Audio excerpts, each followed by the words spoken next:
Hey, what's going on, man? Come on in. You ready to play? Somebody's getting glory. Yes, sir. Hello.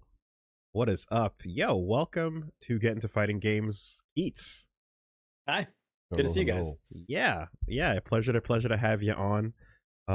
Always fun running into you, whenever we get a chance to make it out to, Chicago or just anywhere, and to just like sit and yap about what's going on in the scene, what's happening design wise. So it was not a big surprise to see when you put out Game Design Direct as a like, let's talk about the bones of these games, because I'm like, that is your passion. We've talked over that over beers, over dinners, over quite a few times. It feels like a natural thing. So like, very cool. Thank you. I appreciate it. A lot of work went into that one, and I'm working on follow-ups as well, but they'll be smaller. Yeah. I feel like that's been that is a topic that is evergreen as we go into this particular weekend. So for future reference, this is the weekend that the Tokon open beta is happening. Avatar just released. Right. Street Fighter 6 Yasmin is not out yet, but that season's about to start. And 2XKO just did a massive pass. I'm nerfing Ari finally. So if you're trying to figure out in the future where we are in time, this is where we are right now. Right. And like there's just a lot of different approaches happening, with these games, while all hoping for one thing, which is a key point in your video: retention, right? Trying to hold on to people that are, fans of this genre that have been for a long time, but also appealing to the new as well. Yeah. One thing that came out of the video that maybe I didn't word as well as I would have liked is a lot of people were like, oh man, it kind of sucks that like they have to focus on retention and that they have to do all these things to try and keep people around and sell DLC and blah, blah, blah, blah, blah. And it's like, none of it even matters without retention. Like, who am I tuning the game for if no one's playing it? So for me, I don't get any money from the DLC, right? Like the purpose of the tuning is retention, because if there's no retention, who am I tuning this for? What's the point in even doing that? Retention is probably a good indicator of how good the game is and how well received it is. So you kind of want retention in a certain way, I mean, imagine a world where you're now playing a sub fighting game where you're paying a monthly fee that's just like, whether you get anything or not, that's what you're paying for, and then you'll see when content drops, I suppose. That's the other way to talk about the revenue here. Okay, no, but obviously, we took a look at your video and covered it. I've definitely got some questions and thoughts and things I'd love to hear your take on. I mean, like, step one is, a part of that you were talking about Vladimir and Riven in League, and the whole idea of there is actual groupthink placebo patching as a possibility. I know the takeaway there is that like we can all be like hypnotized into thinking we feel a balance change that's not real, but is the valid takeaway then, should we not just be gaslighting players with fake patch notes to make the feeling better? Well, is that not a valid takeaway from that data? It's not. It's not a valid takeaway from the data, because ultimately you lose trust with the players. You do that a few times on purpose, and now they don't trust you. Right? Once they figure out that it's not real. Yeah. So like that works one time, and then the trust is shattered, and your future is way harder. Way harder. God. Like this goes back to like I think a fundamental misunderstanding about what community management is, right? I think we've all seen a lot of community management type, activities from various companies where they're just responding. Like the influencers and the players, they do this, they say this happens, and then the community management team goes, uh-oh, what do we do? And they play damage control, and they're just responding, right? But I think the word management is in community management for a reason. You're supposed to set an expectation. You're supposed to lead, right? Good community management is about taking people where you want them to go and helping them understand your direction and your vision. And yeah, you listen to them, but you're not chasing them. They're following you, right? Right. And that's not something you see a lot in the industry. And I think it's something that's really important to understand. Like I said in the video, you're the conductor, right? The design teams, the conductors, the community managers are there to make sure that the community is going to be on the same page with the developers, not have the developers chase the community around as their whims, go all over the place. Right. Now the thing is, the best I guess version of that is what you're describing. The worst version of that is when the community managing is like the White House press corps coming out to run defense for a decision that we know you all hate, but it doesn't matter. I've got to just cushion it somehow, Yeah. It's a trust thing, right? Like that doesn't work for the White House because nobody trusts them. But in a fictional administration that people did trust, which we've never had in our lifetimes, that kind of thing could be very successful. And we see very, very successful propaganda all over the world. And I don't want to call like what I do propaganda, but I've said this many times before. I think game design is 50% emotional manipulation. I'm trying to make you feel certain things. I'm trying to make you, follow my lead where I want you to go. And I can't do that if you don't trust me. Do you try to make them very important not to do the placebo thing on purpose? Right. Do you try to make them feel things, but also do you try to make them react a certain way? Yeah, definitely. I mean, this is as small even as the order in which I will present patch notes, right?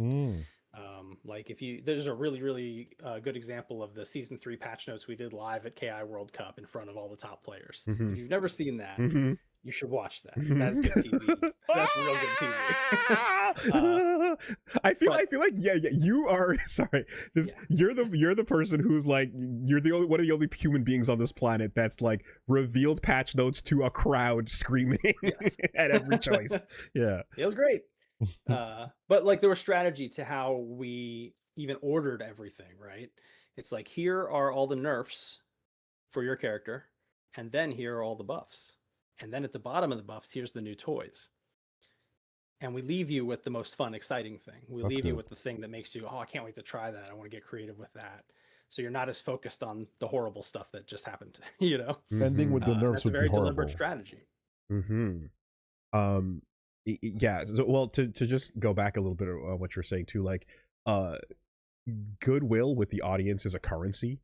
Yes. And it can be depleted, and sometimes it can be depleted through doing nothing, just through incorrect management of expectations over time, but I definitely I talked about it when we were first watching your video, but like I had a bit where I was like, I want to give out patchy awards for people with the best patch notes, and like the first time I felt that way was when I saw Rising Thunder coming out being like, here's exactly what we're changing, here's what we intended, and then here's what didn't work, and here is the result. And it was the first time I felt that much communication, coming from a developer after years of various adjustments have been made from Capcom's side of things in the Street Fighter 4 era. And that level of transparency also, like, it felt like refreshing, but I always thought too that there was this level of like, we don't want to guide the player too much, therefore we're going to stay hands off and let you discover things. But in this age of wikis and communities talking and stuff, like, we're just not in the world of like, it's not the same archaeological dig into characters that it used to be, So like, I always felt like, why not just embrace that? I mean, I'm at the top of the list of people who care about patch notes. A lot of the trends you see with current patch notes, we originated on Killer Instinct when I got on there in season 2. I just wrote the patch notes I wanted to see as a player. It's just that simple. Like, as a player, what do I want to know? What do I want to be told? I want to be told what's changing, and not in a vague way. I don't want to hear the collision volume has changed. It's like, what the heck? Okay, to what? Yeah. Is it bigger? Is it smaller? Which way is it bigger? Which way is it smaller? And just getting nitty gritty with it. Just say, hey, this thing has 8 frames of startup now, used to have 7. Like, very, very clear detailed stuff, and that was contentious for a bit. A lot of other people I worked with were like, this is too detailed, people aren't going to read this. I'm like, not everyone's going to read this, but like a certain group of people who teach the rest of people how to think about the game will read this, and they'll use it to turn this into content, right? This is kind of a push and pull we have a lot in the industry. It's like, well, let's make a really good tutorial. Well, nobody reads text on the screen. They're not wrong. Nobody reads text on the screen. I have very close friends who are incredibly strong players of all kinds of games, and they will not read a single sentence on the screen ever, and they will just brute force their way into learning the game, or they will turn on a YouTube video and listen to that while they're at work and get the tutorial that way, right? So the tutorial's in the game for the content creator to use to learn the game so that they can teach other people how to play the game. Weird world, but yeah, that's how it is. No, I mean, and shout outs to, like, for example, Yohosi, where, like, so to XKO, they just had the 3 pages of RE nerfs listed out on the Riot website, and she was just like, all right, here's a video, 4 minutes of your time, I'll just sum up what's happening, and it's like, thank you, this is digestible. So much nice. Something I feel that is missing, though, when you're describing, like, okay, so it used to be 8 frames, it's now 7, right? That's the type of adjustment that's so minor for in a lot of cases, where it is a very deliberate thought or interaction that's being tweaked.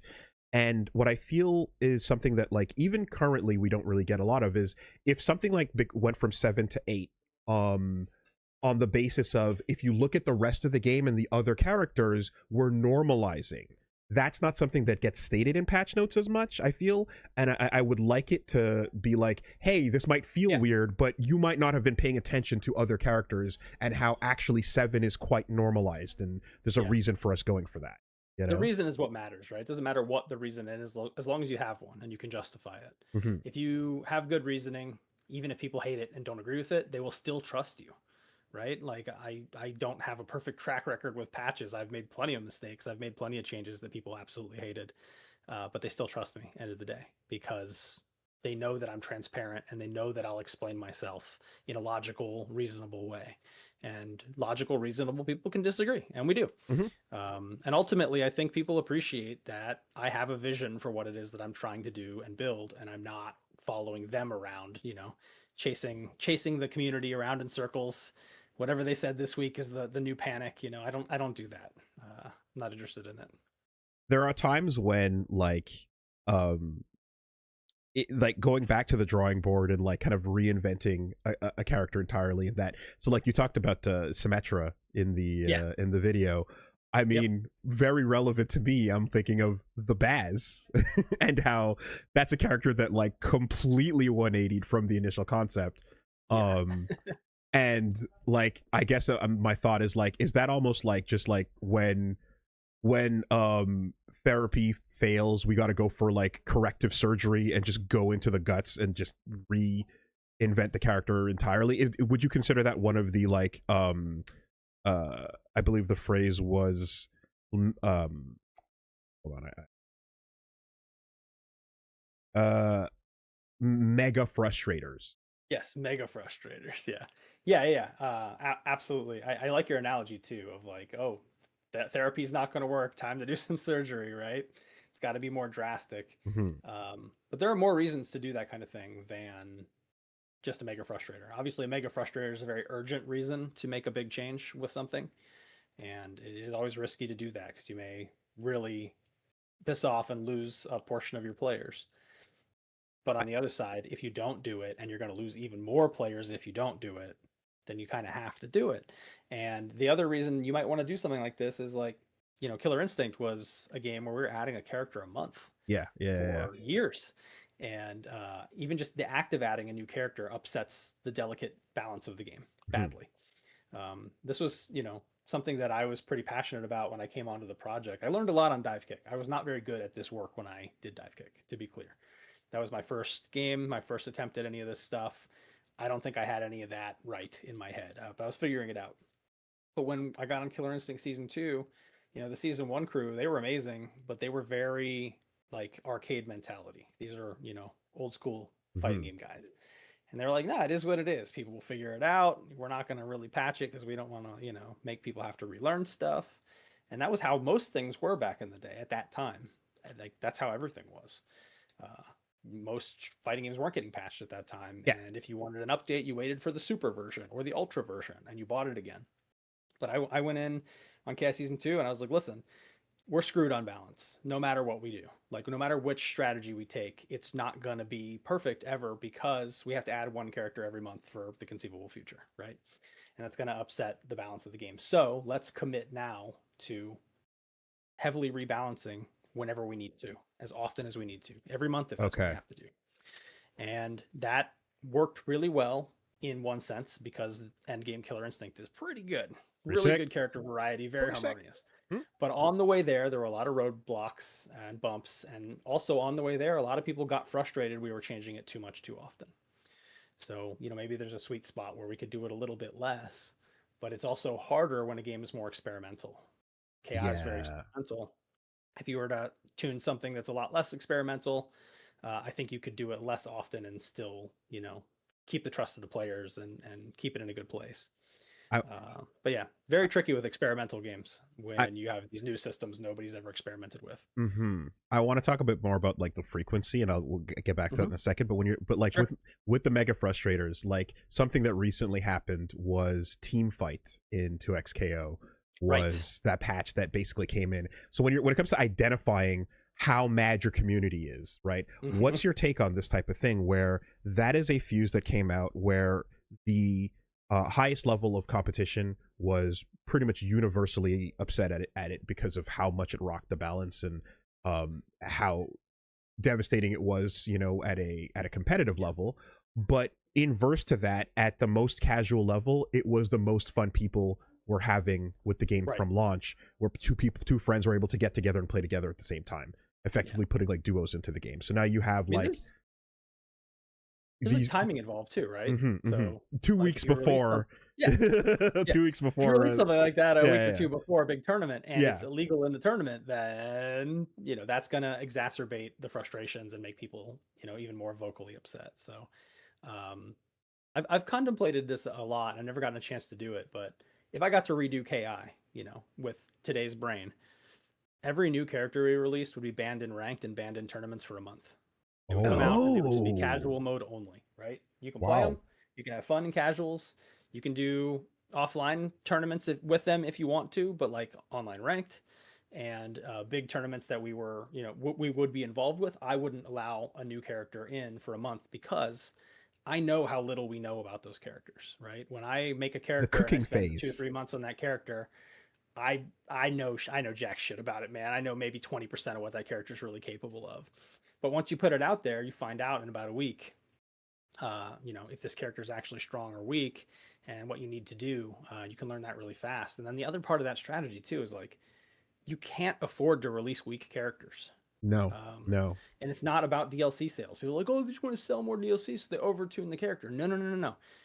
We have to make the character strong, because we have to figure out what's fun about it, and we need people to play it to show us what's wrong with it. And if the character is weak, nobody plays it, and we don't learn what's wrong with the character. And if the character's strong, we find out what the most fun bits of the character are. Because I'm not trying to make a character that has one fun thing. I'm trying to make a character that has like 10 fun things. But which of those 10 things become the character's identity? That's not really up to me. That's up to the players. Then they figure out what the identity is. And then a lot of people are playing it because it's OP. It's busted. And then I get the data I need to fix it. So that's why I want to release strong characters.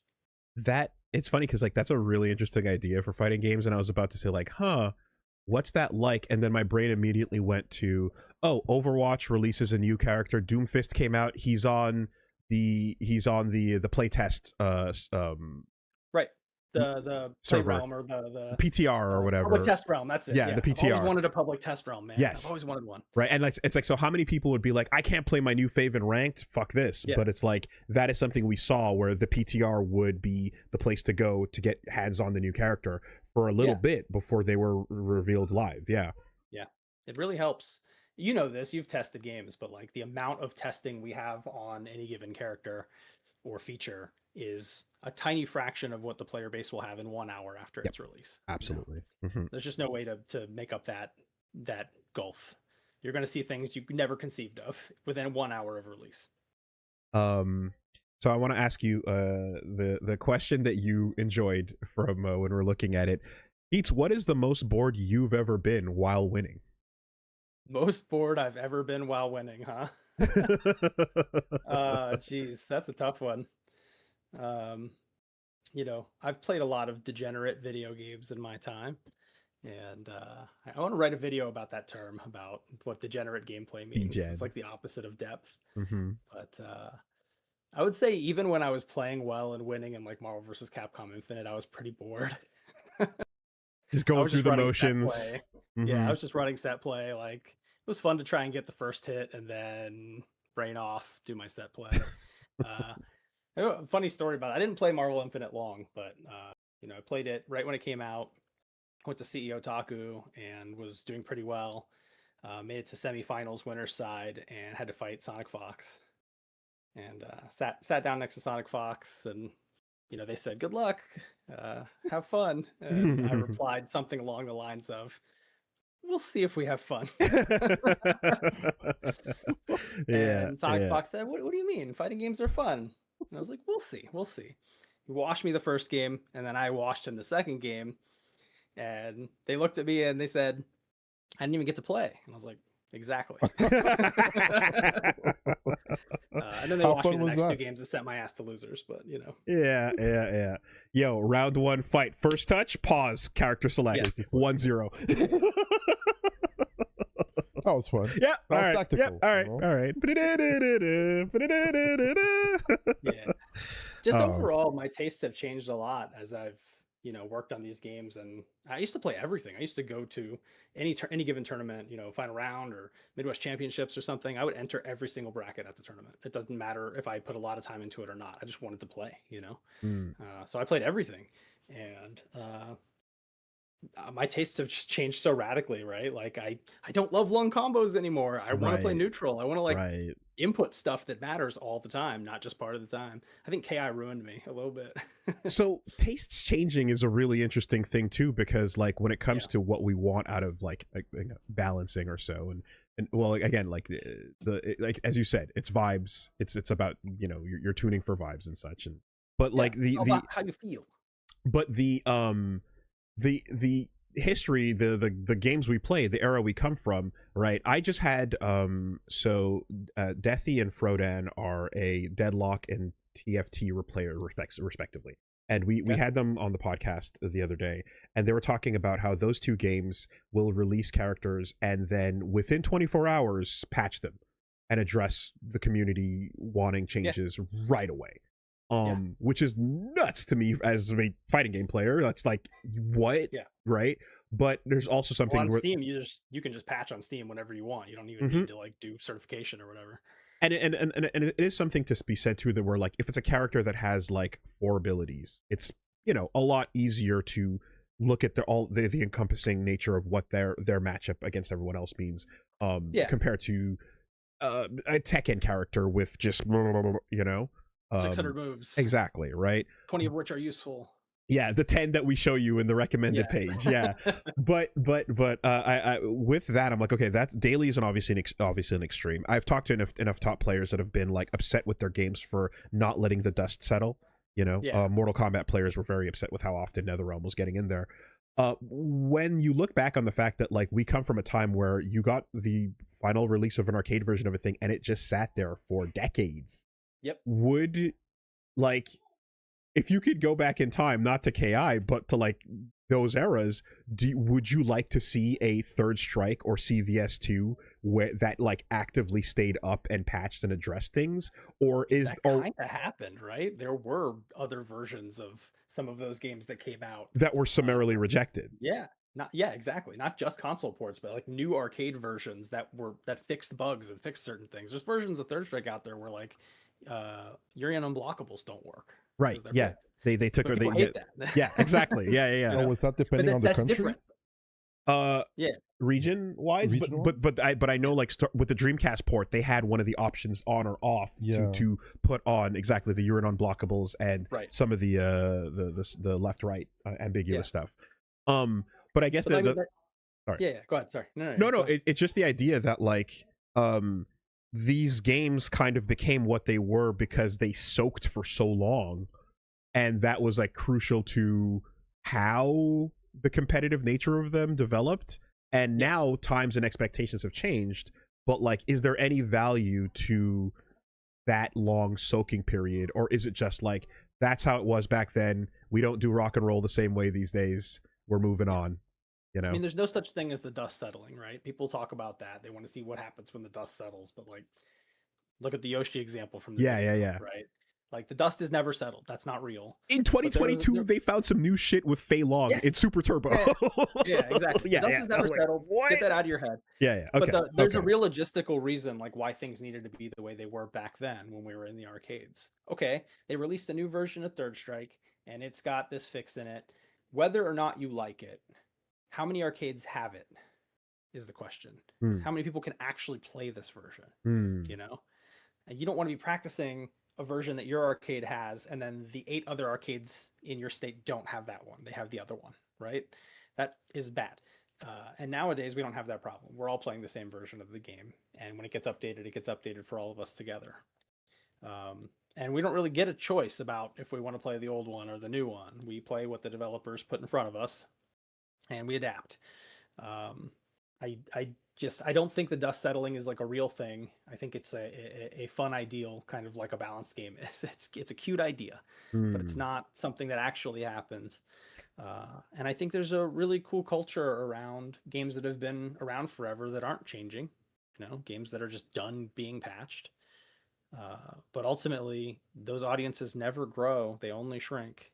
Yeah, except for Melee. Melee being the exception. The only one that grew. But they just shrink when the update cycle's done. They just shrink. Right. And we also because they're done making money, so it's fine. And there are more things being released to grab your attention these days. You're pulling people off of something they're on your audience is being pulled from another thing as opposed to just walking in off the street and popping a quarter in, right? Yeah. We go in the arcade too, and there were like you'd walk in the arcade and there were like 30 fighting games in there. And people are only lined up on like 4 of the cabinets because most of them were junk, you know. So there were a couple good games and most of them were junk. That's how Capcom got the reputation they got. Most of their stuff was really good. And some of the other companies were, you know, pretty hit or miss, mostly miss. So that's kind of the way it had to be. But now you can play tons of different fighting games and they're all good. They're all good. All the indie games are good too. Everything's good now. Things are great. Yeah. Things are great. Do you, when it comes to the Yoshi example with Melee and like where basically over time with nothing changing, that character went up the tier list because people were able to discover and improve, you know, the perception of the character. And you know, you also talked about like the unknown factor, right? Add-on, Gamer B, Captain Cold, etc. So do you, as a game designer, philosophically, do you believe in like coming out of the gate and like directing the player by like inventing the character with, you know, with respect to the fact that, again, we live in a world of wikis and communication now.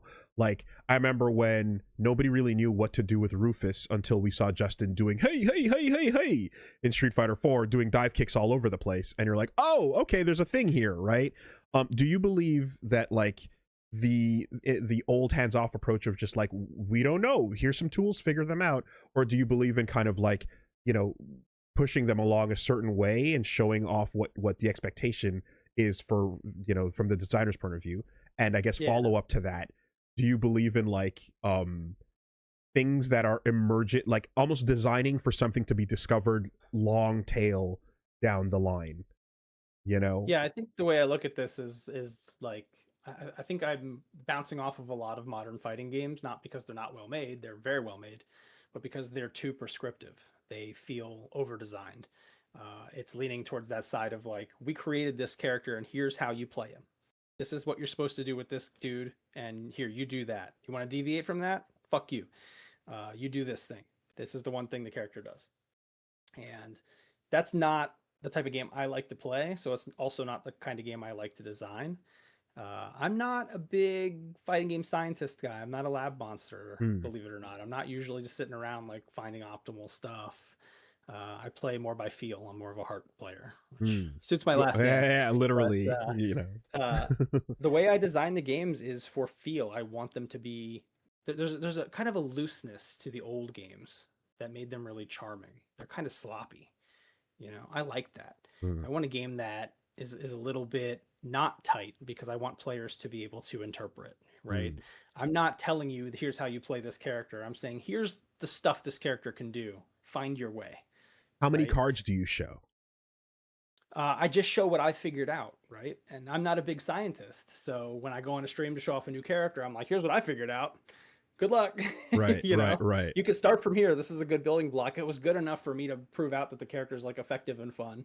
What else you got? You know, there's a bunch of tools in here that I'm not really fully utilizing yet. What are you going to do with them? Yeah. And then you'll find like, hey, this certain tool is like really underutilized, and maybe you buff that one, right? Or maybe you find that's not really important to the character's personality, so you can pull back in various ways. But like, a good example of this is Kon Ra. Kon Ra in KI is a character who is a trap grappler. He's kind of slow. He has to put down this special resource, this puddle of sand that he can do various things with. He has kind of disjointed dulcimer normals that you can't even counterpoke because he's just like whipping you with his wraps and stuff like that. To us, he was always a slow character. Like, he had the ability to jump off of his sand and, you know, leap out of the corner and stuff, but he was a slow character who was methodically putting crap on the screen and trying to make your life miserable. And he had some good Oki, and that's what we knew about him. If you look at how Conrad's played today, that is not accurate. I mean, you're saying slow, and I'm just thinking about old man jump scare flying at my face. That character is so fucking fast. It's insanity. Yeah, it blows my mind actually how fast people can make him move. And we've all seen this in the games we play, even to a lesser extent. We were there for the beginning of Marvel 3 when that first started doing betas and stuff at various conventions. If you look back at the forums and the videos from that day, everybody was saying like the damage is kind of low and this game is kind of slow actually. Would you say Marvel 3 is slow down? Yeah, no. I mean, we've seen that changed. We just figured out how to play. Exactly. Every game early on, that's an issue. Yeah. Time overs stop happening immediately. Yes. Whenever I think of Marvel 3, I think of that time that Seth Killian said they had to nerf Jill somehow for some reason. Yeah. And we never found out what it was. We never found out what it was. Today, I'm wondering why. What were you talking about, Seth? What? Yeah. Show us the scrolls. Yeah. That's hilarious. That's so funny. You know, something also that recent that happened that is funny is Would they nerf Phoenix? They released that random patch for PC MVC3 and just broke it entirely. Couldn't turn into Dark Phoenix anymore. God damn it. Yo, as a developer myself, I can't even figure out how that could possibly happen on accident. I was I mean, the theory was that like it's like, are they just releasing to break the mods? Is that just a hostile, you know? Something funny that happened in terms of showing your cards though was Jeff the hero was who's working on Avatar. Yeah, I saw he had a tweet online that was basically like, hey, I'm doing the trial combos for the characters and got to come up with some of them. What would you rather see? And the poll was essentially optimized combos that show you like, you know, the correct routes for the character, or stuff that's unoptimized but really fun and challenging to show what's possible. And like you can imagine, but like the massive amount of voting went towards B, which was like, yeah, never mind the optimal. Show us what's possible. Show us the fun stuff. Show us the crazy loops. We'll figure it out later. Will be wrong anyway, right? Like somebody will find something better in a day. Over time, exactly. You know, so like the people given the choice to be like, here is the solved game, and here is the wacky mess. People chose the mess. You know. That's what people want, right? They want a bunch of cool things that their character can do, so they can find their favorite grouping of those things and try to form those into a game plan. I don't really like the prescriptive design, right? When I turn on a game, and I don't want to name any names here, but this is like a lot of modern games. When I watch these games, I cannot tell who is piloting a character by their play style. Recent games are like that. Same stuff. And I don't like that. Like when I watch KI, I can tell who's piloting the same character because they play so differently. Those are the kinds of games that I like. Something that is interesting too about this, and this is getting uh a little into the weeds, but so balance wise, another thing about Avatar does is there's these particular moments that are like lore interactions that are baked into the game and baked into the matchups. So Sokka can do a move where he trips you and he becomes invisible, but it doesn't work on Toph because she's blind and she knows where he is, and that's baked into the matchup, right? Or Ozai does a face burning attack grab on any character, but when he does it to Zuko, who is from the show, it specifically drains chi, right? Yeah. Like, so I think that shit's cool, regardless of what, however you feel it affects things. It's a rad vibe, and I love that being there. Yeah, it's fun. And I'm thinking about like these moments where the fantasy of the character is like what you're kind of building them around. And I look at like Marissa in Street Fighter 6, who's meant to be the biggest and the strongest character, but what used to be the best damage is no longer the best damage, so she doesn't have a place anymore. Yes. How do you approach this? You know, do you just make her always have the highest number while everything else in the game is building out? You know, like, is it about the fantasy more than it is about the kit? You do need that, right? You need a maximum, right? You need to be able to say, this is our character who's supposed to have the highest damage output. Ignore the weird buggy stuff people are going to find, but like if you're just playing the standard routes and you're not, you know, really breaking the game down, this is the peak of damage that we expect to see. So let's tune the other characters around this and make sure other characters don't exceed it. And this happens in a lot of areas. Like if you watch the KI Season 3 rebalance stream, which again, you should, great TV. One of the things I say in there is like, when Season 1 was completed, Jago was like the second best zoner in the game out of 8 characters. And now that Season 2 is completed, Jago zoning is completely irrelevant, and it's very bad, in fact. You know, so we want to do something to amp that up, and that was why we gave him the charged fireball, so that he could, you know, contest in a zoning battle. Not become the best, but at least get some of that flavor that he lost back. Yeah, it is funny about how about that whole part about you know, his healing being what everybody was focused on, and that being like a major community point.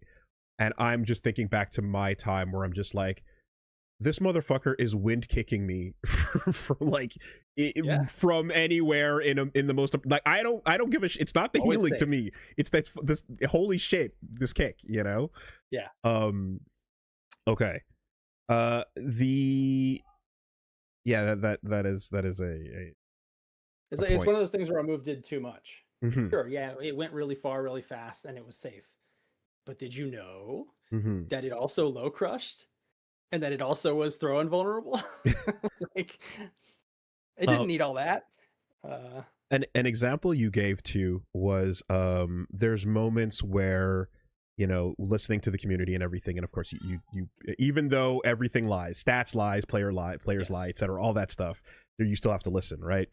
There's a moment where you said, like, when tweaking Gargos, you're like, there's a point where you go, no, we're not willing to go any further, now it's up to you to go practice, right? Yep. Is there a limit to that? Is there a, you know, if you're looking at a character that's you know, they say Darius is an honest 9-to-5 character for people with working jobs that don't have time to go in and learn in lab, you know, is there an idea, I guess, that like the idea of, it's almost like a Souls like get good on behalf of the devs it comes a little bit harder than it does when it's coming from the community in a way? I don't really look at it that way. It's like, okay, there's a broad range of different skill levels and time investments and talent playing your game, right? Huge range, but it's not an infinite range. There's a bottom to that, right? And that's based on a lot of factors, but at some point when you drop below whatever that floor is, and you have people who have put in less time or are less talented or less skilled, they're not playing your game because they already tried it and they didn't stick to it because it was too hard for them, right? There's no point in making things easier for a group of people that no longer exist. They already left. They're gone. They're unretainable, like I say in the video, right? Right. There are people out there who will try your game. There's nothing you can do to keep them. So why are you going to push this thing that is bothering some of your weakest players way below that floor and never ask them to get better, just for who's that for, right? You already lost the people below that level. They're gone. They've been gone for a year. So for me, it's more like understanding where the actual floor is. Who's playing the game is a different question from who's playing the game online. And who's playing the game online and where's the floor there? And that's what we really need to look at, right? And there are a lot of people playing online who are kind of mashing, and they're not that good, but they're not that bad either, and they're capable of learning, and they're capable of adjusting. So it's important to try to understand where that floor actually is and not try to push past it, because there's no gain there. Doesn't help anything to do that. Okay. It is funny when looking at I'm seeing people talk about like things like Time Winder into XKO, or things about like how our Ari plays in particular, where Right. like you're like, the things that are pain points for everybody are core Yes. identities to this character. Yep. It's tough. What the fuck can you do that would make people still want to play them, even though it sucks to fight against it? Yeah. You know? I mean, I'm not going to tell you what I would do, right? Because like I don't play the game enough Right. to do that.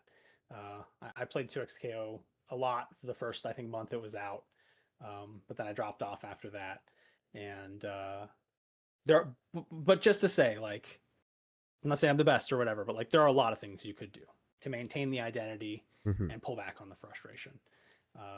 Like I really don't want to dig into that. Yeah, no.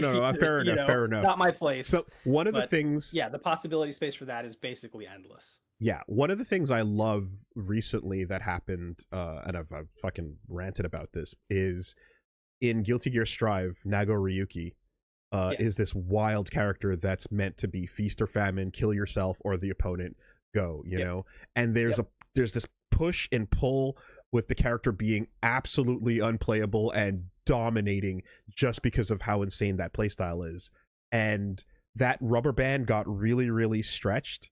And there were these unintended things, like he had like a really good unexpected overhead off of his like second DP swing, right? And then they came to this final point, that most recently, which is the credit card move that he has, which I find is like such an awesome, elegant like way to resolve a lot of this, and also live into the fantasy of the character, which is all about like containing the rage and the blood and lore wise and stuff. I love what they did, which is just like, all right, you basically make a gamble that lets you use as much blood as you want or recover as much as you can in the next 7 seconds. We pause that, and it's all on you. You're pushing your full poker hand onto the table all in. I find that was a nice solution, and it involved, after multiple seasons, creating a whole new move for the character and throwing it in there. Yeah, I think what you're poking at is just you want fun risk reward, right? You want to make a bet. Yeah, absolutely. And you want to lose sometimes, right? I think the reason something like Echo's Time Winder is so frustrating is because where's the risk? And the reward is quite high, right? And it's such a tunable thing. You could add more risk to that very easily. You could lessen the reward from that very easily. Like, those are not difficult problems, and the character still gets to keep the identity of fireball that freezes you and gives them a little extra. Yeah. So what you're really knocking at is just ultimately tuning games is very hard, yes, but also it's kind of easier than most people make it out to be, because it's really not about like math and science and numbers and truth. Just like make it make sense. If it's high risk, give it a high reward. If it's low risk, give it a low reward. Just start there. And so many of the common things that really piss us off betray risk reward. And I'm sure you can think of 100 examples right now. Yeah, I mean, well, one of the craziest things was when the dev vision for what Potemkin was in Strive then got replaced with the version that was full of Karas and particular inputs that they didn't intend. They took them out. People revolted, they put them back in and then kept all the buffs as well to create this new version of the character, because essentially like there was just a complete break between their vision and what the scene created, Right. Current day Potemkin is top 3. Oh yeah, interesting. I'm seeing people in the chat saying that. Okay. Yeah, no, that stuff is very fascinating. Ultra David always says his favorite games are a game where you can accidentally kill yourself. Yeah. And I think there's something to that. That's pretty cool. No, like Yeah. when I gamble and lose with Nago, I'm like, Yeah. I went for it. You know, Right. I kind of, Yeah. I'm losing with a smile got on what my I face. deserved. The 100%. Yeah. Totally. So something that I was kind of like bumbling through when we were watching your video, but like what I kind of wanted to, I guess, get at or ask was like, Street Fighter 6 is, yes, in a place where they are not touching it, and boredom is an interesting thing to see happen to a game that is more or less in a fine place, Yeah. but it doesn't matter because people are used to things getting addressed more frequently now. And again, like you said, the dust never settles, but that window of frustration where it's like, okay, people need something new. Do you feel that like that's just going to continue increasing over time, where like even if the game is in a good place, that's not good enough, we'll still have to keep tweaking things at a faster and faster rate? Is that healthy in the long run, do you think? Healthy is a subjective also. Objective right? term. It's like, That is a loaded yeah. term too. Yeah, it's super loaded. Like, you know, what people are looking at Steam numbers and they're like, "Oh, this game's not healthy." It's like that has nothing to do with anything. You know, ultimately, it's all about what those developers' goals are and if they're achieving them or not. Like I always say, balance is just one possible goal of tuning. Boredom is another You problem. could be tuning because people are bored, Yeah, right? Like yeah, you could totally. shake it up because people are bored. I do think it's important to do that, but you do lose something when you do that, right? There's a purity to a game that refuses to change. That's kind of charming and kind of cool. It's not the kind of game I'll ever make, but I respect that someone's making it. I think that's neat. I like variety, you know. I want there to be lots of things. But I played Street Fighter 6 for a month when it came out, and all the things people are complaining about now are the exact same things I said month one. That you know, that's why I stopped. It just felt like Drive Rush really homogenized the play styles and conversions of the cast, and just wasn't an interesting or fun mechanic. And you know, that kind of stuff isn't going to go away. They built the whole game around those things. I don't think they're ever going to change them. Yeah, but that's cool. Coming soon, big Red, audience for that. Coming soon, Red Drive Rush. Yeah, I'm waiting for it. Yeah, I'm waiting for it. Yeah, I was telling Woolie how Yasmin is coming to Street Fighter 6, and I feel like they made a character, and you can see like, all right, you have advancing special that's safe. You got things that go well with Drive Rush. Demon you Flip. got your Demon Flip. You have your mechanics. So it's easy for them to make a new character without taking too many risks and just being like, this will fit with the mechanics. It's not you're not breaking your head to make a character that's balanced or anything. It just fits and it's easy to go. And I feel like these games where the mechanics are very, very overpowering over the characters' intricacies are what people are like, oh, I wish there were more with the game. I wish the game was a bit more different here and there. And you can see it with Tokon, where the mechanics are like overshadowing the characters when you look at it in a deeper which lens, is interesting in Tokon's case too, 100%. because some of those character designs are very cool and very interesting. But no, you're 100% right, Reggie. It's like when you have something that feels systems first and characters second, it is way harder to get it into a place that's like fresh and exciting, because you have to uproot too much. Yeah, I mean, it's a really tough one. You want to build cool systems that make your game feel unique, but it's very hard to make them not feel like the game is about those systems and not about the characters. It is so surprising that in Tokon's case, like that, well, I guess because when I look at ArcSys's approach where they took Strive's recent patch and just powered everyone down to create a new baseline, it kind of says they want tamer, you know, they want a tamer game. And I guess they took that philosophy into Tokon as well to some degree, even though it's not obviously the same teams. But I'm just looking at how restrictive it is with the combo system and how the system dictates so much of it. It's just not loose at all. It's the tightest feeling thing I've ever played or played in a very long time.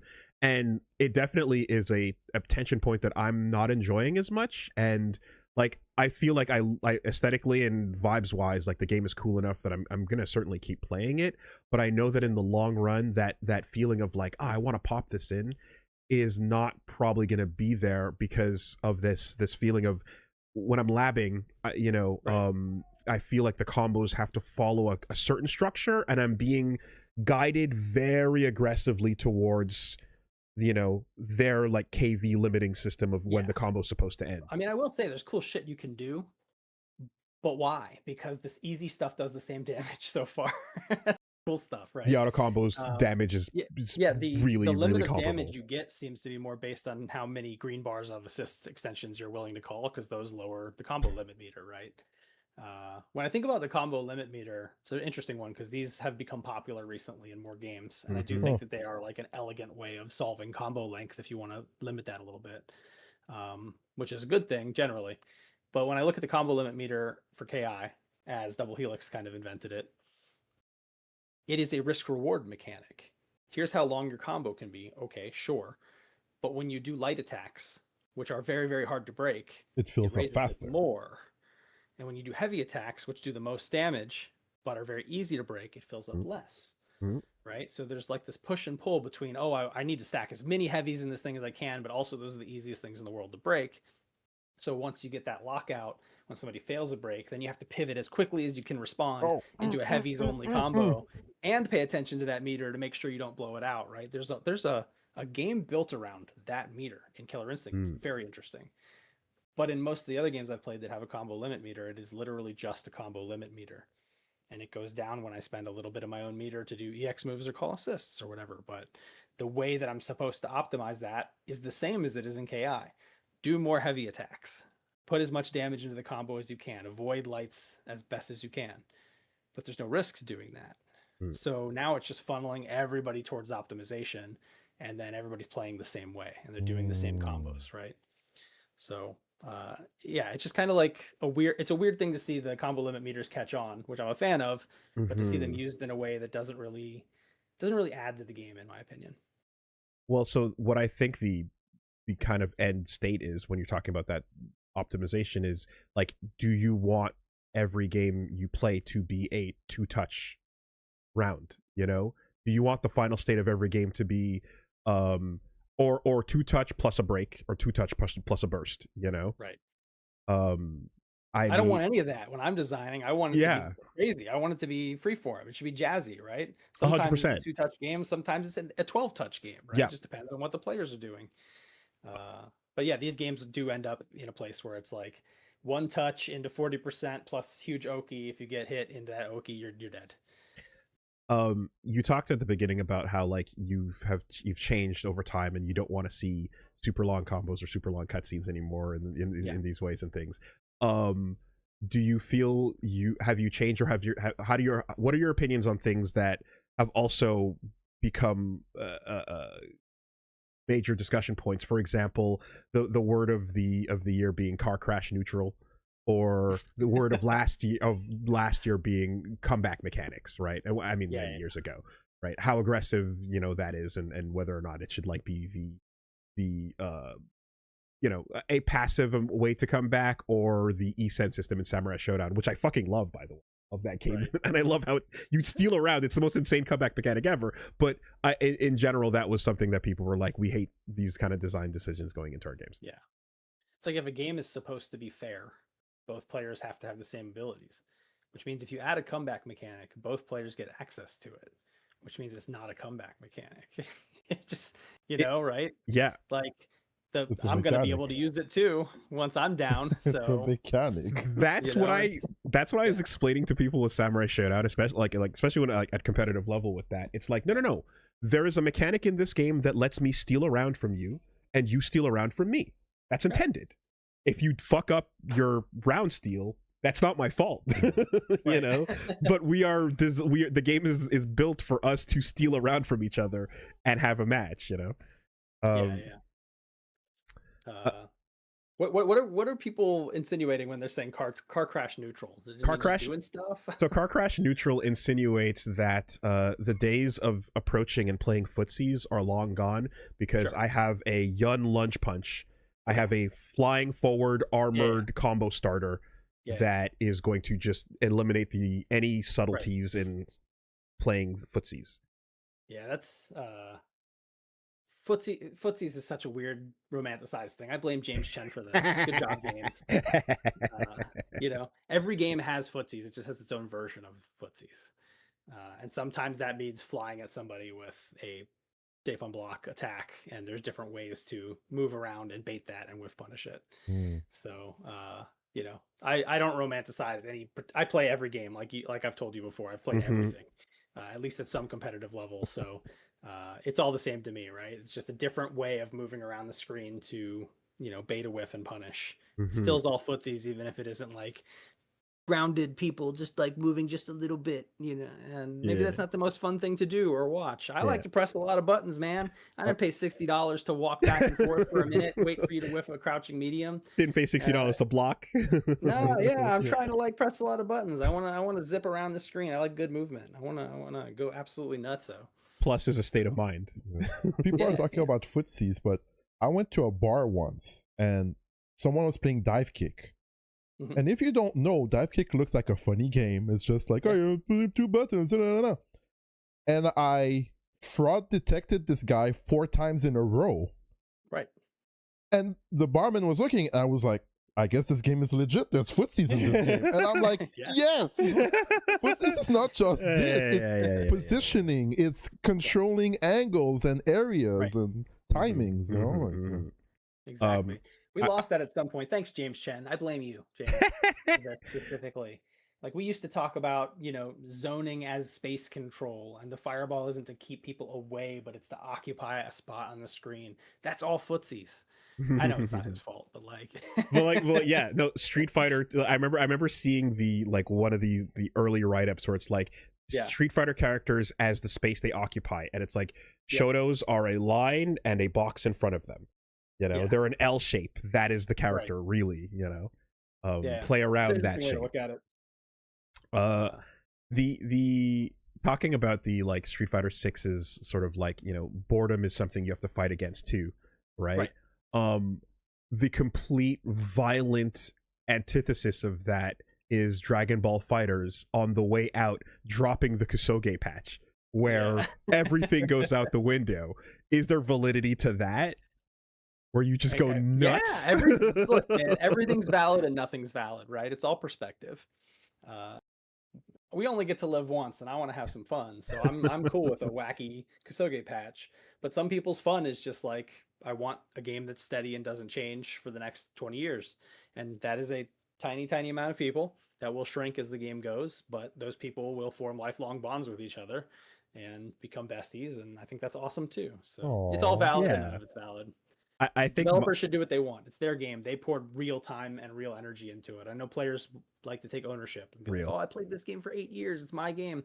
Sure, but the work on it when you actually build something from scratch it's different. It belongs to the people who built it, and they get to decide. I think my personal happy point is the fun of a Kusoge patch, but I don't have to relearn any of my combos. Sure. All your old stuff works, but there's new stuff also. That is ideal. I can take that, That is ideal. We did try to do that on KI a lot, which was just like, hey, most of your old stuff still works, if not all of it, but there's also new stuff to do. And the old stuff may be a little shorter or a little worse, but it's still there. A good example of that is, if you remember at Evo, Domi got 4th place by doing an unbreakable cinder bomb juggle. Because you can't break projectiles in KI, so he found a cool way to launch people off the top of the screen and just throw the bombs up and detonate them, and did 70% unbreakable damage. And there was 1 breakpoint in it. It was really, really cool combo too, really fun to see. And none of the players in that tournament realized that Domi didn't know how to play the combo breaker part of the game. He didn't break a single combo. So they were just letting him get away with it because they didn't realize it. That combo is obviously broken. This is way too much unbreakable damage. But we had already set an internal metric for how much unbreakable damage is okay per meter spent. And we already had those numbers. And we were we just got to pull him closer to these numbers. This juggle's cool. It's executionally cool. We still want it to be strong, just not this strong. So if you're willing to set this up and you're willing to spend the meters on it, do it. Instead of doing 70%, now it'll do 52%, which is still good. Still very worth doing. And we left it in the game. It's just a little shorter and does a little bit less damage. Awesome. And it's interesting also identifying something like that where, again, respecting a player where you're like, well, if you're on this stage, it means you've got breaking down, right? Yeah. Right? Right? Nope. Yeah. But if you don't know that about your opponent and you're trying to play KI like the proper way, you will hang yourself. You'll just go for counter breakers. You'll do less optimal combos waiting for them to lock out, and they never do. Yeah, You know, yeah, like yeah. it's a completely valid way to approach the game. So so this Evo, the 2xKO top 8 was filled with what they were calling the burst bait illness. You know, of just like you're dropping your combo to bait a burst that never came, and these are moments that could have decided the set. Right. You know, it's like just take it and take the burst and go back to neutral. Well, like it just that little moment of just like going back to neutral either way. Yeah. Yeah, but like people want to feel godlike and make that read on the stage, right? Yeah. Like, wow, I stole Took that your guy's soul. Took your soul. Yeah. Yeah, there's an attraction to that, having that moment on stage that makes people behave that way as well. Another point that kind of came up, and I guess one of the ones I want to start to close out on here is throw loops. Another point I was trying to kind of discuss there was this is something that like is in the game. It's been there long enough that it's clearly intended and it's not been removed, and in some cases they want it with meter.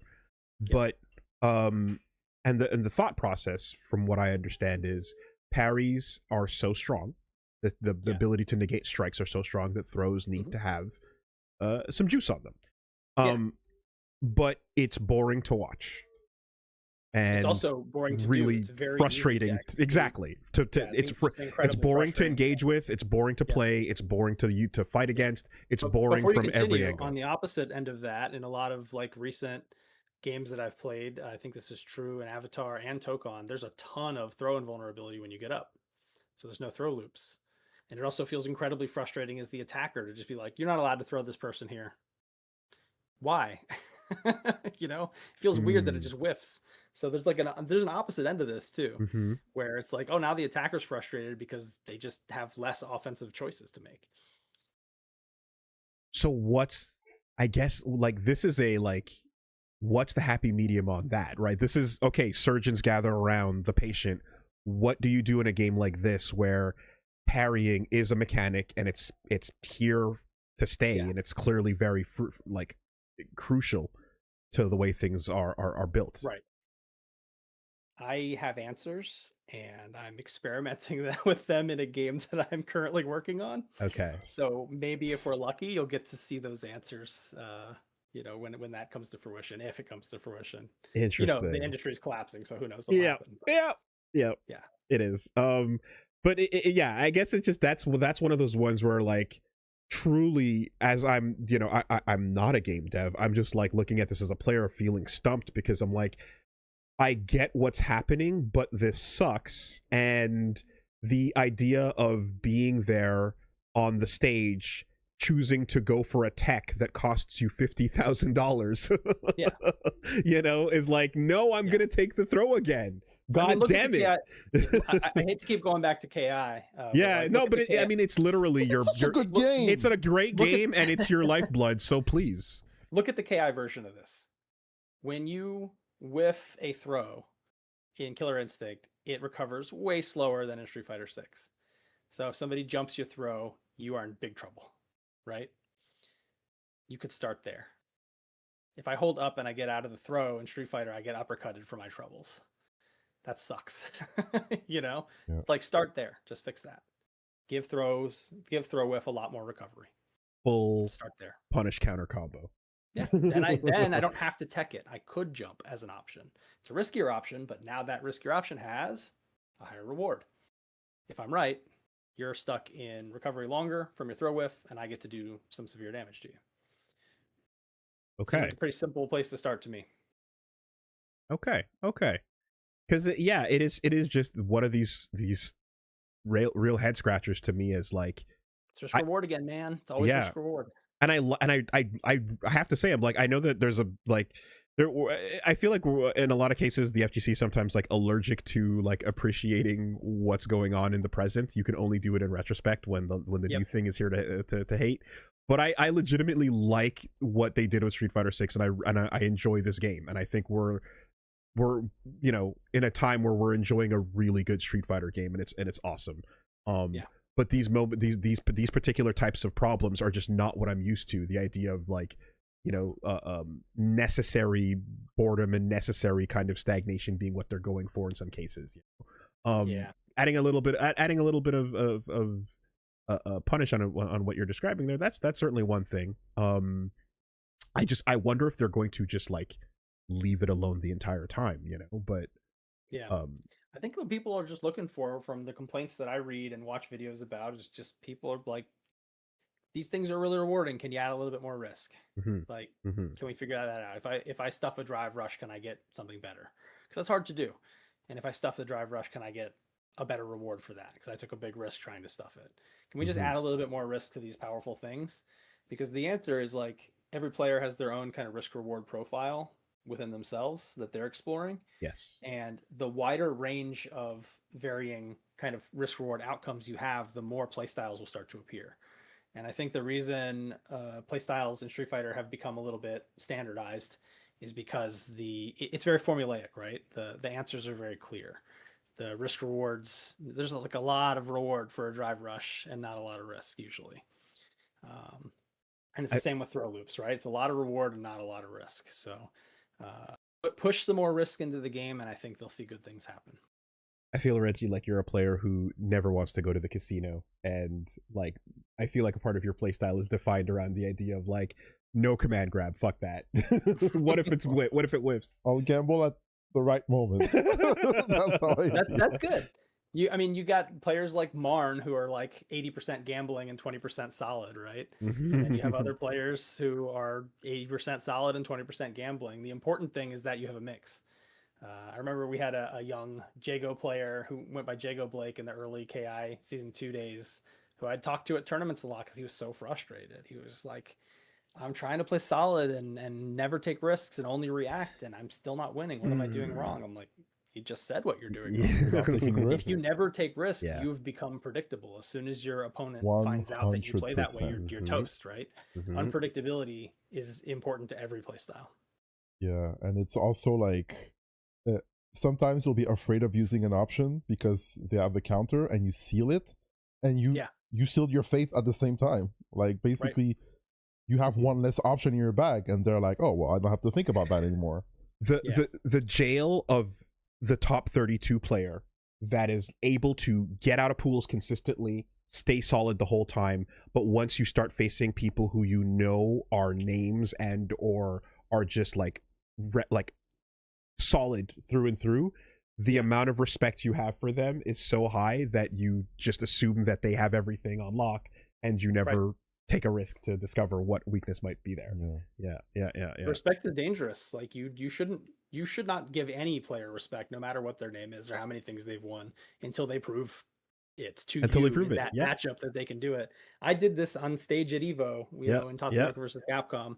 I had to play Justin Wong, and I changed my play style a lot, and I played really safe, and I lost. And I didn't realize until I watched the replay, but like I was winning. I didn't need to play that way. I was chipping him out. My strategy was working, but I just felt like I wasn't hitting him and that he was too solid. So then I had to change my style, and then I lost. A factor. I gave him too much respect. I'm not saying I would have won if I had changed that, but I certainly would have done better. I fought Daigo and had that match, and like literally it was like, oh, Daigo's gonna know how to avoid Ultra 2. Why would I go for it? It's like, no, you don't know that. You don't know go that. For it. I'm like, no, and I got that he didn't stop it. I took that route, There's moments in that match of just like being like, yeah, if I assume he knows what to do here, I'm cooked. But he didn't, and what I yourself out of all your own tools. Exactly. Make him convince you. The 2 rounds I got were on the basis of just treating you without respect, like because that doesn't. You're a Ryu player. You're not Daigo. It doesn't matter, So they're all human, man. Everyone's human. Nobody has these mythical inhuman abilities that people talk about. They're all human. Don't respect anybody when you play a tournament. Hell yeah. Do we have? I mean, I hate to put this out there, but like, do you have a? Is there a time frame we can expect to see what else you got cooking? What else is going? What the I have a future really holds? short, like 6-minute follow-up video for Game Design Direct that should be out really soon. It's just to address a couple of the replies I got from the first one. And then I'm working on a script after that I would say is probably like 60% done. Okay. That like all the bones of it are there, and I think it's solid. And that one is about the concept of the skill floor and maybe a better way to think about that concept. That's interesting. Interesting. Yeah. Because you might be Yeah. demanding a certain amount of things from the player. I don't want to spoil the video much. Yeah, it's fine. Never mind. There's a way that a lot of people think about the skill floor, and there's a way that a lot of like video game developers think about the skill floor. That's kind of sometimes useful, but I think it's a very incomplete way of looking at a much bigger problem. So I'm trying to build a framework around that idea that will help people solve the problem better. Yeah, it's interesting. That's a really, I'd love to see what that conversation sounds like and what that topic sounds like, especially with all the things we know now, because the version of that of me from 10 years ago or so, like, I'm thinking back to this naive time when I was just kind of like, oh, if there was a fighting game that it had auto combos, but it was also a big recognizable brand, and it, maybe even was free to play, or all these little things, I kind of were like, if the stars align, we'll have a Messiah game that'll just break out and become the big thing that carries the whole genre forward. And it's like, yeah, Dragon Ball FighterZ ticked a bunch of those boxes, but it doesn't matter. Yeah, but at the end of the day, it's just like, and then we moved on to whatever, God of War Ragnarok, I don't know, whatever else came out 2 months later. It's just thinking about it in the wrong way, Right. Like, we don't need a savior. No, I really needed to. I was so I feel that I was so dumb about how I used to look at things with that, and it's like, it doesn't matter. None of that matters. What you got here is fun and fine, and and as long as people are enjoying what they're doing here, then let's just focus on what's in front of us, Yeah. But so like all talking about like the different ways to, like, what if we did a little bit of like auto combos? What if we did like instant Smash Brothers access buttons, lowering the floor, and meanwhile, like, people are watching the hypest replays of the most difficult to do things in every other game and getting drawn towards them because of those things. Your Evo Moment 37 equivalents, are we keep trying to make the games easier, and all of the most popular competitive games of all time are the opposite of easy. Right? That's it. Every single one of them is very hard. Didn't even have a tutorial. Doesn't have an offline mode of any kind. Yeah. Like, we don't need to do all this stuff to increase the audience. We just got to make something great that looks cool, that people want to be around.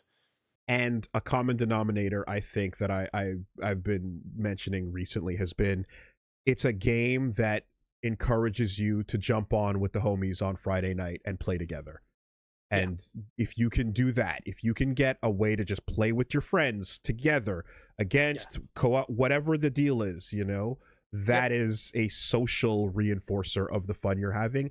And all this balance talk falls to the wayside, when you're just like, well, I'm hanging out with Reggie, I'm hanging out with Adam, and we're fucking gaming, That's right. And most people aren't going to go online and play ranked. Most people aren't going to face people who can play at that level, right? So the game needs to be for them too. The social is a lot more important than, tuning or balance in a lot of cases. Just as long as you make sure that things feel thoughtful and the risk reward makes sense, and you don't have this like obviously degenerate thing that somebody could just do over and over again and there's no answer to it. No obvious answer, right? Define degenerate in a future video. I have a topic list of future videos, and one of them is definitely trying to dig into the term degenerate. I may have originated that, at least in the FGC. I think I was the first dev that started putting that in my patch notes. But short answer is like, let's say you have like 4 options you can do, right? And then there are 4 counter options you can do, and each of those options like stops 2 of those things, but not the other 2. That's a really interesting like decision space. And then you're like, let's make this game deeper by adding more options. Let's add a 5th option. And it beats 4 of those things instead of, it beats 4 of the 5 things instead of 2 of the 4. Mhm. And now everyone's just doing that. So instead of making the game deeper by adding a new option, you've actually degenerated the game by adding a new option that's so mistuned that all play patterns are like funneling towards it. So that's kind of my short definition of degenerate play. It's like, this is so good and covers so many options, either on offense or defense. Why wouldn't I do this? Am I stupid? It's the only reason I wouldn't do this is either I'm stupid or I want to have fun. And I, that I ruins a lot of games as they grow. People are adding more cool things for the players to do, more options. Their heart's in the right place, but if they don't tune it right, then you get, like Fish Tacos tonight just said, idle jumping heavy punch before the nerf. Very degenerate. Why wouldn't I be doing that? Impossible to anti-air, ground bounces, maximum reward, plus unblock. Why wouldn't I do that? I was not expecting a definition where you actively used it in a sentence, but here we are. Yeah. It degenerates the rest of your options. Yeah, That's great. it does. It Oh, eats yeah. them, right? Awesome. All right. Well, let's send the people over to Keits. So, where can people find you? Where can they find your channel? Yeah, What's YouTube the plug? channel Game Design Direct. It's all one word. We can post it in the chat. I'm sure somebody can do that for me. Oh yeah. So you can find me there. Still working at Iron Galaxy Studios. We're gonna, try to cook something up for you guys, but we'll see what the industry allows. And other than that, I'm trying to work on some side projects these days too. So eventually, I would like to release games for y'all again. It's been too long. In a minute. Trying to get myself back there. But for now, Okay. Game Design Direct, I'm going to be posting, content there about my thoughts on game design. These are pretty overly produced videos, so they take quite a while to make. So be patient. It's not going to be a fast stream of content, but the response to the first one's been really good. And I think if you're interested at all in what game designers do, or just in games in general, as a player, from the player perspective, I try to break it down in a way that's not like Game Developers Conference where it's just aimed at game devs. I'm trying to aim these general audience. So if you're not a developer, you still can have a good time watching these and learn something. Hell yeah. I don't know when we'll be in America again, Yes, understandable. Borders closed. But Yes. when that happens again, I can't wait to meet up and chat. I'm usually at Combo Breaker and CEO, Yeah. so if you ever do manage to get back to one of those, we'll definitely hang. And you can explain to me why y'all like those vinegary hot dogs so much, because I don't like those. Jesus Christ, that shit was too much, bro. All right, thank you so much for joining us. Yeah. All right, we'll Just be holler back. if you want to play some Tokon. I'll hang around if you want. Okay, I'm gonna hit the break. Cool. BRB, everybody.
All right. I can't believe this actually worked. I haven't been playing the PC version at all. We're here with Keats still. Let's see. I've only got it going up for a few seconds on PS5, but word on the street is the PC version has been falling apart on people. I don't know. I'm hoping for good things. Yeah, let's see what happens. All right. I'm trying to wave at the camera, but I don't know where you're actually facing. There's this cool joystick in the middle that makes the appropriate clicky noises. This thing's awesome. Oh, that's cool. Yeah, you can hear the gate going. That's nice. Yeah, it's cute. Here are my buttons set. You probably need to set your team at like battle settings if you haven't yet. I can see the team set from, I guess, my PlayStation. Okay, are you good then? Let me just confirm buttons. Yeah, it are looks good. like you are. Seems like it. Dash R2. Yeah, okay. Dash is R2 for every game now because 2X, KO, and Avatar and stuff. I'm like, all right, dash macro over there. You almost don't need a dash macro in this because forward dash when you mash light and medium works really well, but dash does not work the same as with the dash button. So when you try to mash that. But what I found was like after you do like a couple hits and your assist knocks them away, chasing leads to a lot of drops without a dash macro. You know, I agree. So that feels like a necessary thing. All right, let's just buffering problem. Let's try it. All right, let's do it.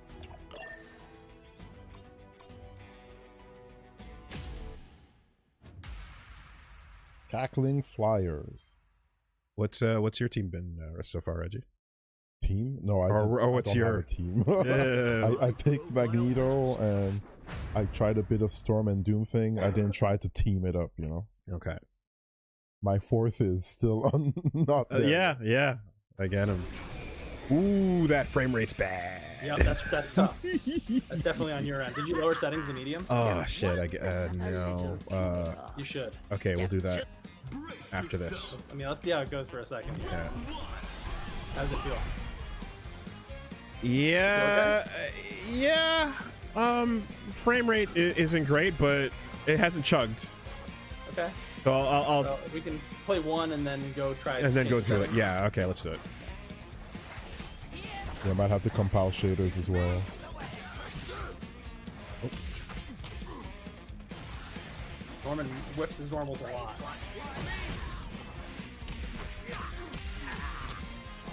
Oh. Okay, Mr. Osborne.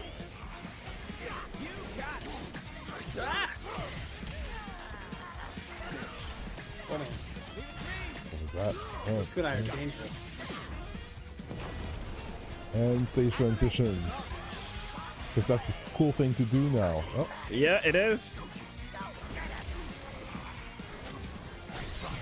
Nice.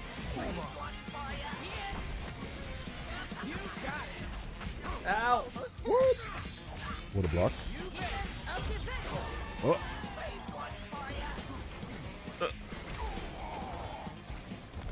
No! Wake up throw! With the run forward mechanic on it too. Yeah. The duty tag mechanic.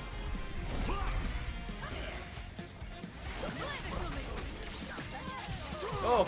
Auto crack.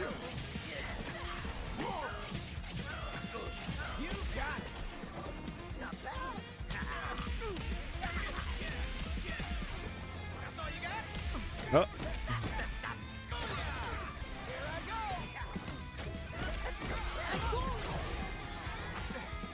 You two almost have a full team. Almost, yeah.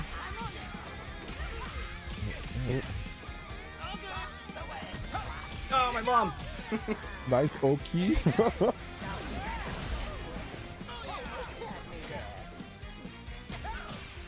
Damn, I'm dead. Oh no, I dropped it. Fuck it. You shoot him? Grenade too. Is there a chip in this game? There is. Yeah, you can't die from it though. Or not. Stop lying. I thought. Stop lying. I thought. Oh no, the choke. Is that overhead? There's no chip death? Yeah, that was an overhead. I didn't mean to do it though. Okay. It was an accident. No, there's no chip death. Oh, Fair enough.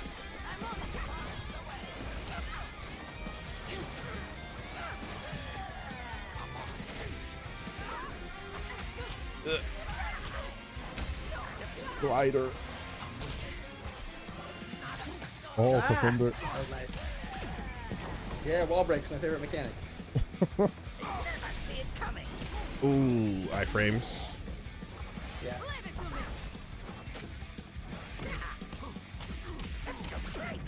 Ah, my counter. Heard you like wall break.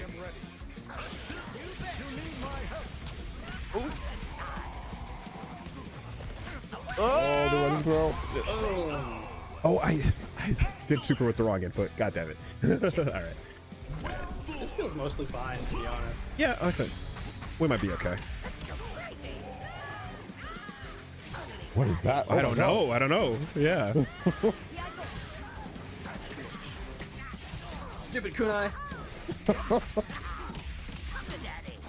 No boy. Oh, Oh my god. in there. It's like batarangs. Yeah. They are Just batarangs. these What are we batarangs. calling them?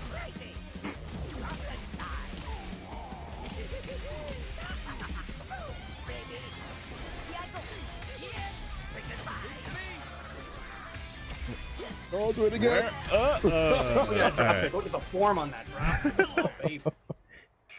Yeah, okay. Oh, Norman. You don't super with LM. You have to do Yeah.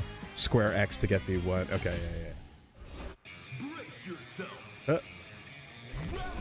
MH and LA.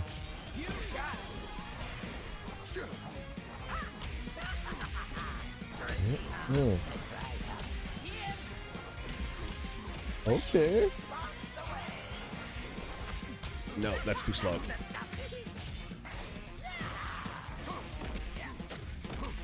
Just defense? I wonder what just defending does in this game. That's good to know. My glider hit me. Nice.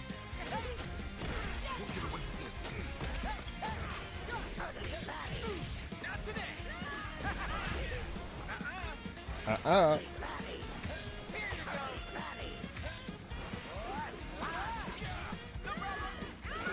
All right, well. Again, I tried to do LM. It's such a it's in my brain. Okay, stop it. Different. Let's go, Norman.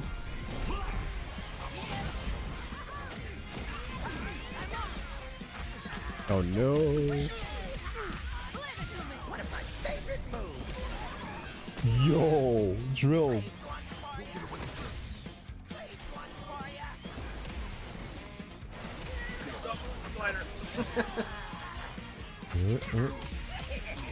That's not the timing to meeting someone. Another one. Yeah, right. Oh my god. Nice. And you eat happy birthday damage, right?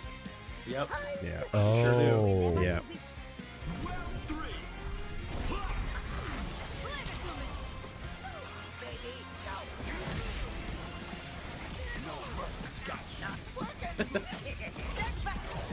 Love being killed by my own glider. It's just so funny. There it is again.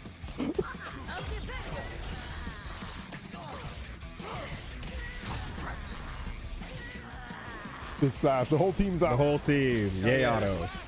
And I love cutscenes. I'm a big fan of long cutscenes. I love how long they are, and how interesting they are the 100th time. I mean, we're watching the Odyssey right now, you know? We're just Great. My button to action ratio has plummeted.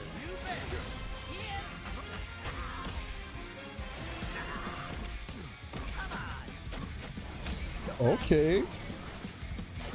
Wow, that was a. Trying to get fun with it. Yeah.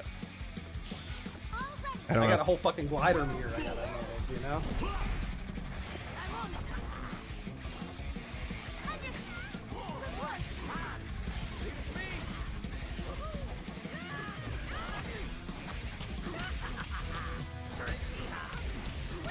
Let's go. Crossover. No counter. Please, Blade, don't shoot me my one weakness, a gun. Oh boy. Yep.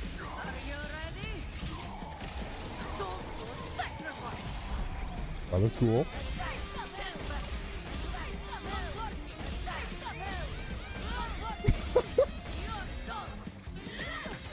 Nice. Had enough of my shit.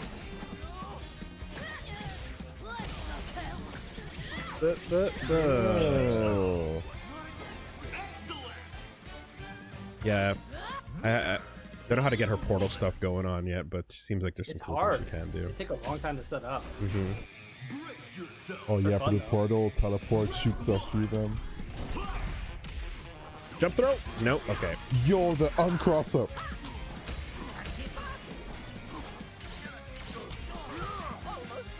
Oh.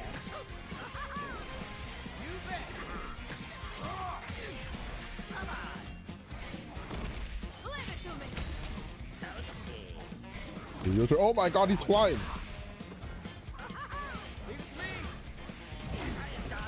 Oh.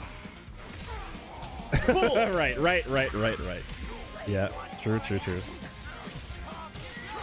Oh, rolling out of the corner. Grenade set up, I gotta stop doing that. Doesn't work. Doesn't work.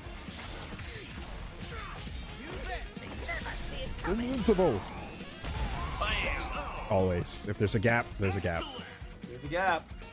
Take a move. Fast.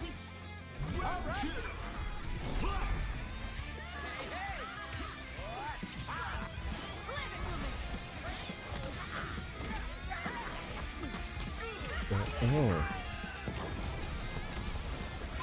Partner. Oh boy, that assist. Yeah, that's pretty good. Yo, just drop it on him. Mm-hmm.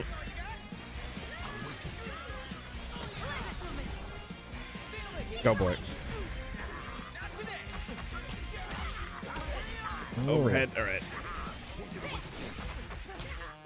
Uh-oh. Oh my god. Okay. The whole team's getting comboed. Yeah. All right.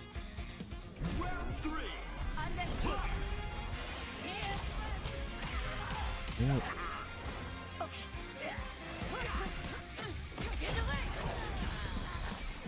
Oh god, that was a jump scare. Ah. I was not ready for that split. Oh wow. Good challenge. I took a lot Yo, of damage. Oh my god. the KV burst. The wake up throw again, you know.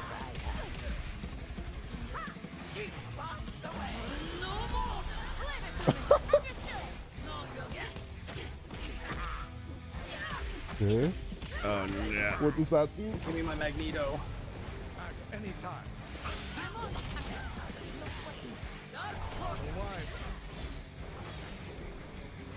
Magneto's finally out. Quit chasing me. Oh, God damn it. oh, in there. Yeah. Oh. Everybody's out. No, I didn't do my super. I should have just mashed it out with the easy button. Oh boy. Damn. Assemble. What do we do now? Oh, where's my? Ah, damn it. Damn it.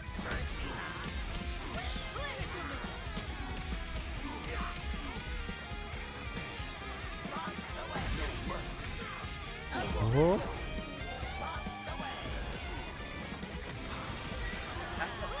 I gotta stop doing that. Gun shot. No, that's no good.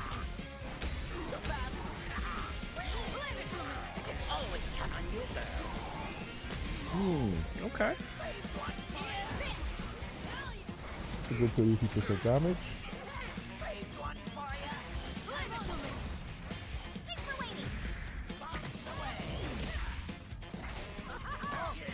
Go. Ah, I was out of meter. Damn it. I got it. Another one. Bang. Oh, the HC. It's okay to lose the order of my team if the game is over. Yeah, sure. Just hit it. I don't have to worry about it.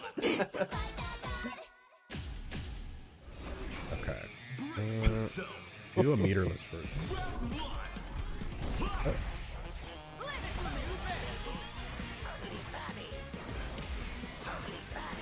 Fly through your face.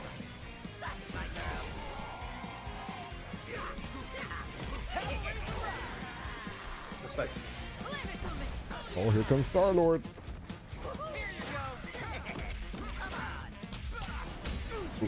Yo. Magic, what are you doing? Do something better than that. Trying her best. Do you believe in magic? Whoa. Ow. Oh, that Oh my works. god. That's My health, fast. my health. I need some more of this health.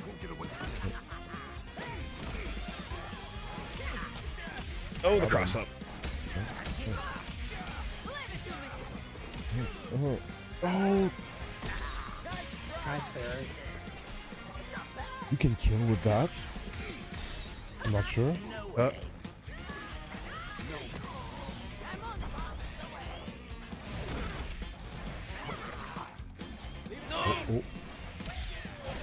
That hit?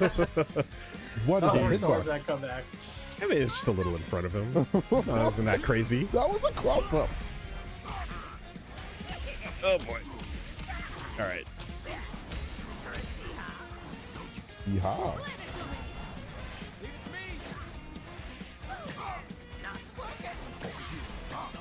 Ooh.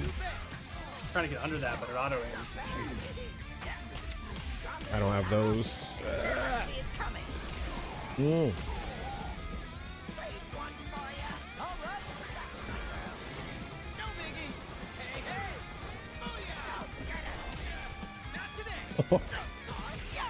Meaty timing. Now I'm going for a ride.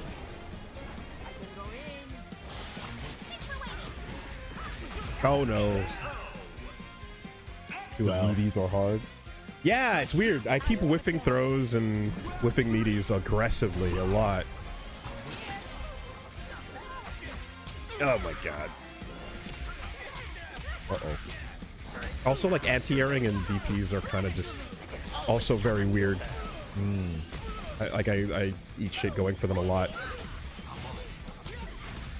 Oh boy. Ow, ow. Man. Oh my god. That's not it.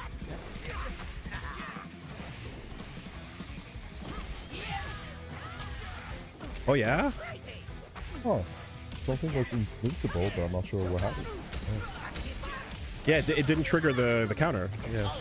Oh shit, that's not gonna work. Oh! Is it coming back? I'm in a cutscene. DHC? Yeah. Yep. there Yeah. you go. Oh, That's a good that Green Goblin's one weakness is done. How did you know?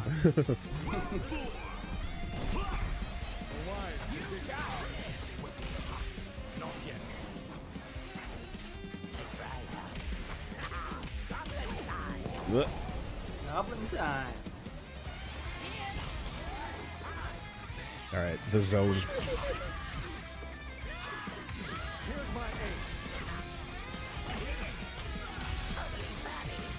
Nope. Oh my god. Ugh.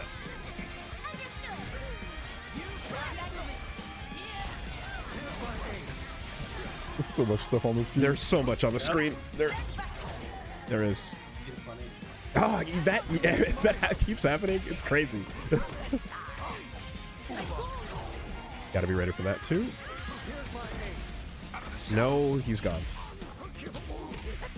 No DHC on like hitting the assist in that situation. Yeah. okay. Yeah.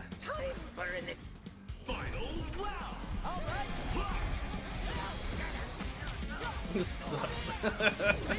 Nope. Did it.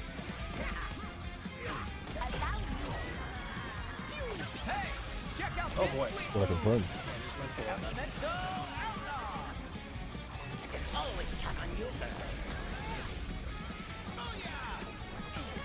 Oh, that's not the block.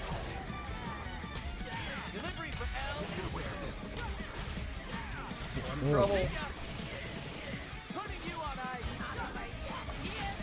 I'm in big trouble. Oh, what's happening?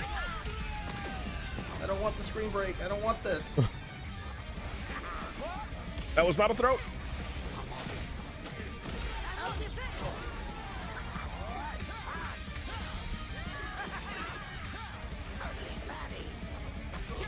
Oh, whatever. He's in big trouble if he does 3 of those in the air. Okay. You're coming down. After I do 1, I can attack on the way down, but after 3, I'm screwed. Gotcha. Okay. Brace yourself. Come on, Wesley. Yeah, alpha counter me right away, huh?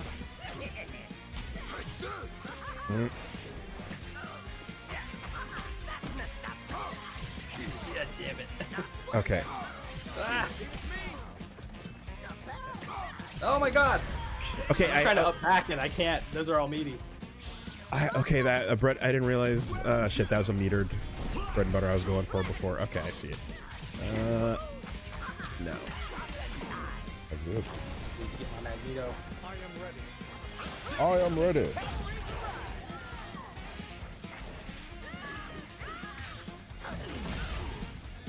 Nope. Whoa. Oh, that's cool.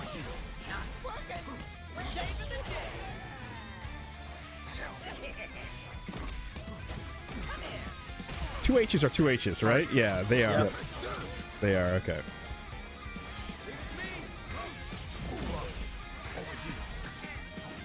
And that doesn't combo. Okay. Oh, blue combo. Meter our light.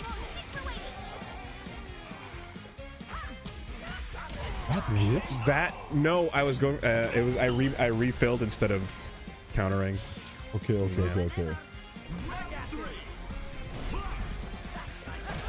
Whoa. Yeah. All right. Nope. Hey.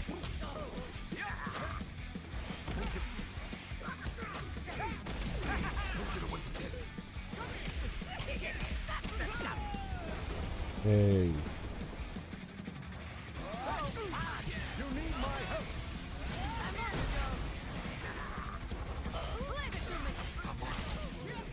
Can't pick that up. Assists.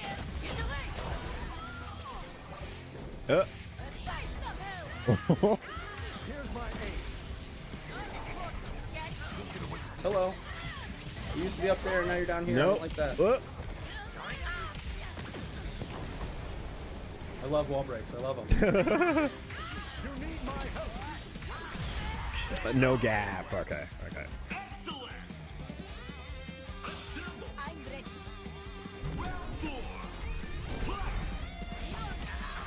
Big jump in. Wall break. Yep. Yeah. Shouldn't have done that. Should have done a better combo. Ugh.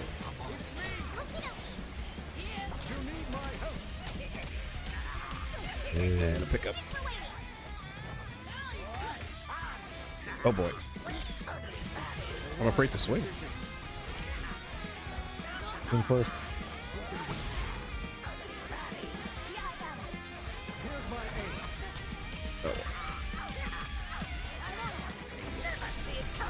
Oh. Nice. Nice. Yeah. Good down. Thank you.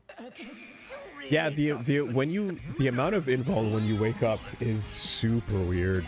I whiff right? every It feels median strange. throw. Yeah, I'm so like not used to timing like that. Yeah. The whole game just feels a little sticky. The cancel windows are really tight. Okay, gotta be ready. Ooh, that's nice.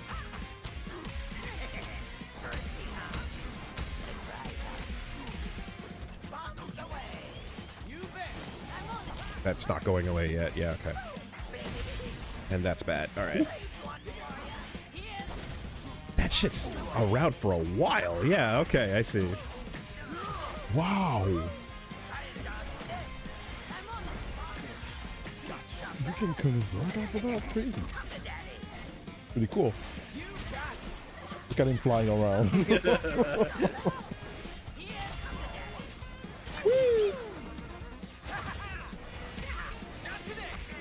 Oh no! Oh no! Wall break. Should we call something? Oh, My meter! gone. Gone. Absolutely. Optimism and smile.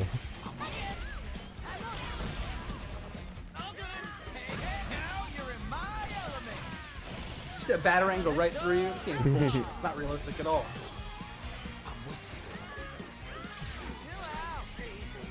Oh my gosh.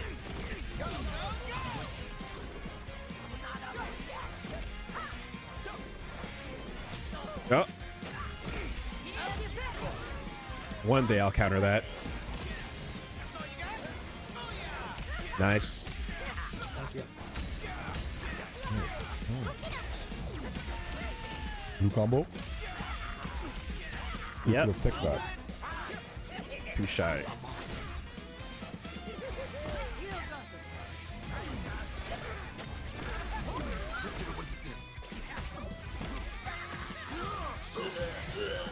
Okay. Oh, that doesn't work. Cool. Oh, that was sick. Oh, armor move. Okay. Wow! I really thought I could get under that. The tracking Apparently not. version. Slow. Yeah, it's pretty good. Oops.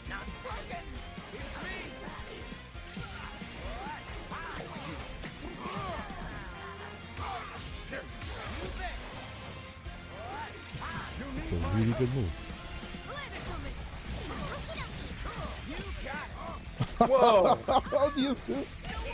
Came in and did That it. was crazy. Yeah.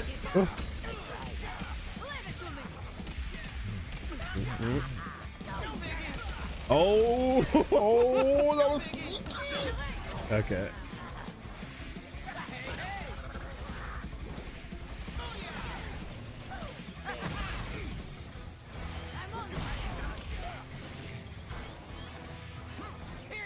Oh am I dropping it? No, I'm not. No, wait, wait. Bang. No assist pick up. No big gamble for Big nothing. punish. Oh. Wesley, no. Let's go, Storin Norman.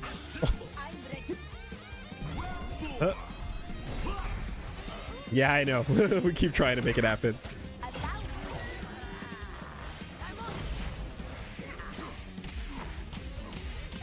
Okay, without anti-airs, I'm gonna be free to jump ins forever. Oh, oh my god.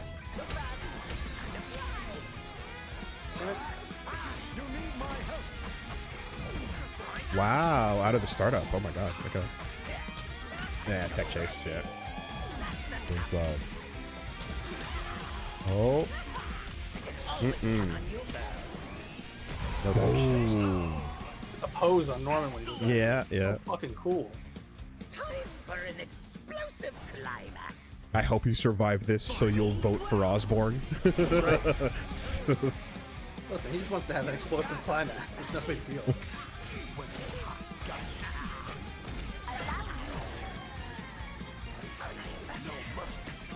Ooh, yep, that makes sense. Yeah, that makes a lot of sense. Ow, ow, my face. Oh, No. okay. Oh, that climbing. Yo, that's crazy. It's crazy. It's absolutely nuts. It's gonna like whip forever. It's so late.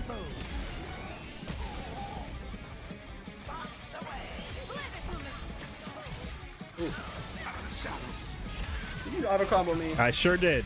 You son of a gun. Let's go, baby. Where's that skill floor? Oh.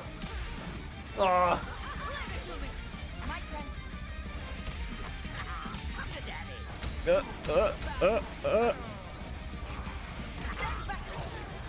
Jeez. Oh, The music's going crazy. you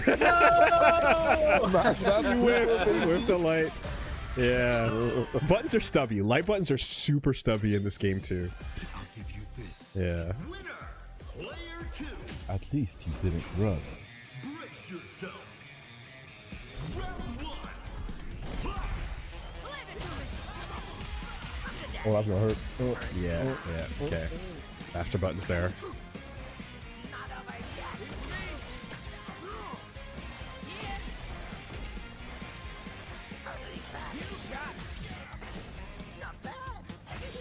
oh, punish.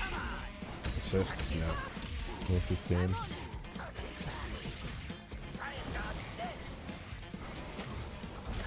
Yeah. That was nice. Stopped. That was too predictable. Oh, Oh, Oh no!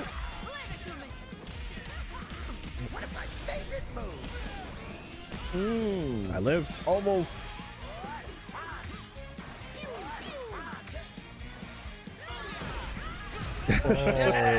Oh my god, okay. I think the air armored move goes to projectiles and assists. Okay. yeah, it does. It doesn't go that far, but it does.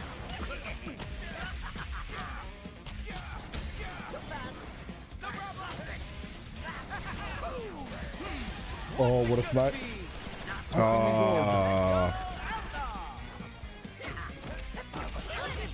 Let's go. Hello.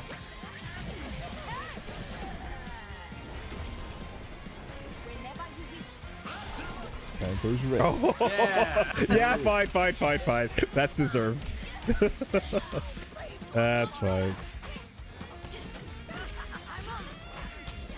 Oh, I can attack. Happy birthday. Why not? Doomed. Let's go. Auto combo damage. did that. Auto damage. Oh, that whiff.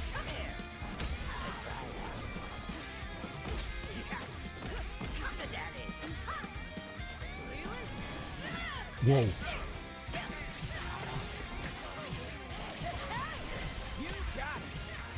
Okay. Oh, he's out. What is happening? Norman's happening.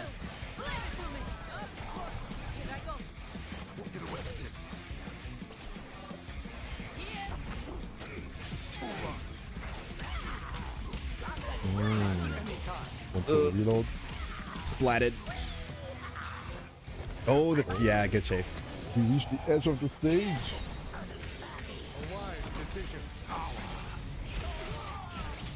Damn it. Why did I leave a gap? Am I stupid? Don't answer that. Uh-oh. Oh, I hit somebody. Uh-oh. Oh, Slight hesitation, tag, Yes. low. Good patience. Good patience. Oh. Oh my god. yeah, counter it.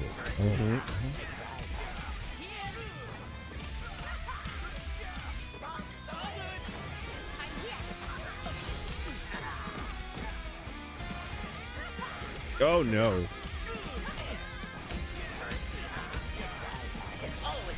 Wow. Nope. That was fake. That was a lie.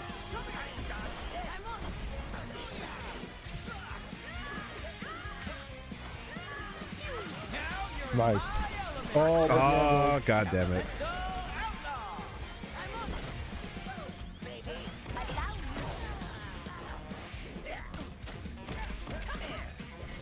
what? What? Oh my god. Get down here, you. If you had called the assists, it would have been so good. Not enough meter. Bang. Canceling into anything when I think you're going to. How rude. I tried. You can grab him off the board, you know? Yeah.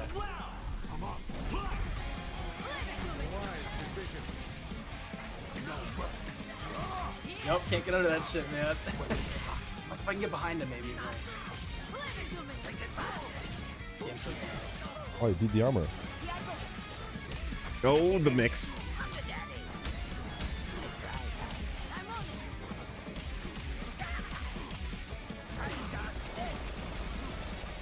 Yo!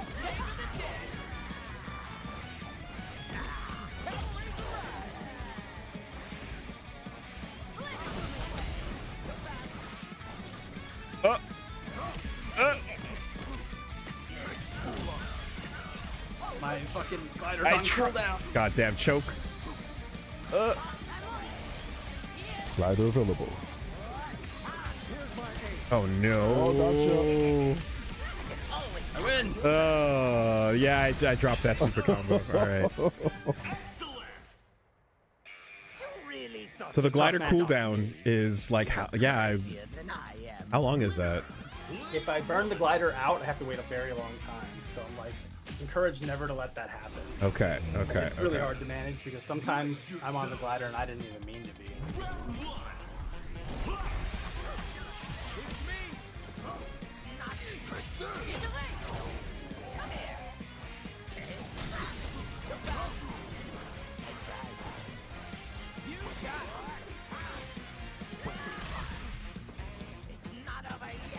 Gotta delay it even more. I actually made it under. Oh boy.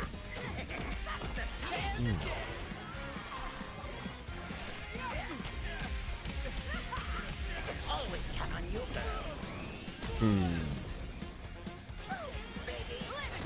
Yeah. All right. Boom. I can go in.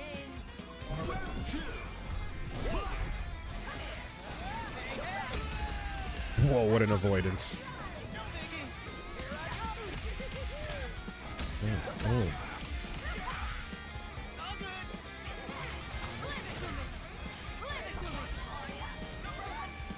Tag. God damn it.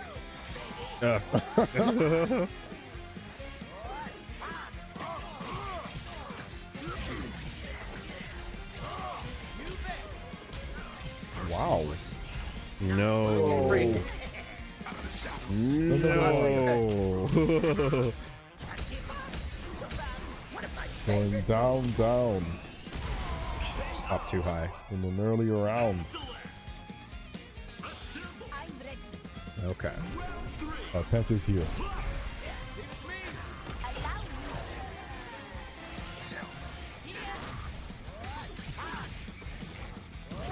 Oh, that doesn't go through. Okay. All right. All right. All right.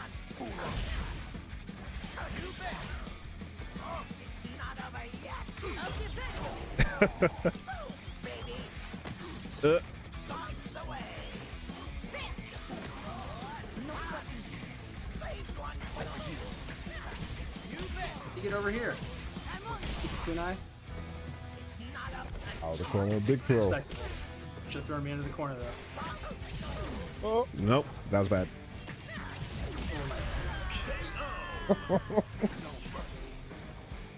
Oh, Wesley. God damn it. Understood. I'm here.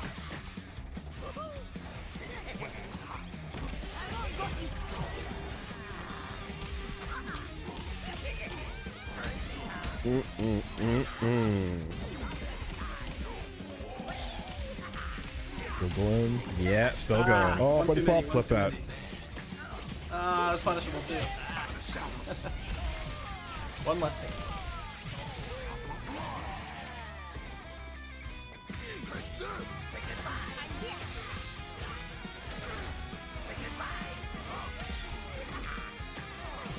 Oh, damn it. Oh, wow.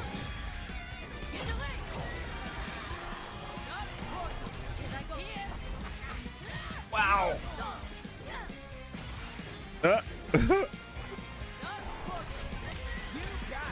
Help. Okay. Alright, little portal game. Final round.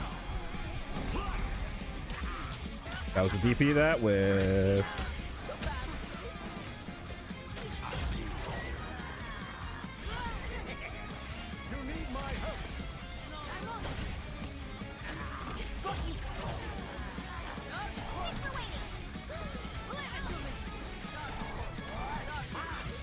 Let's go, Batman. Oh my god. Keep him in the corner. Oh, what's happening? What's happening? There's so many assists. There were so many people. Alright.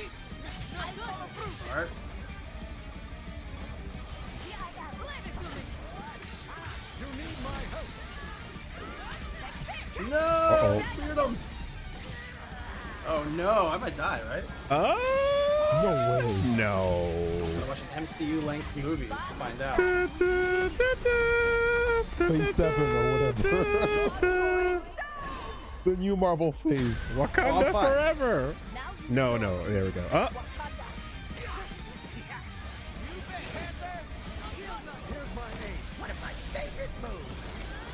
Uh-oh.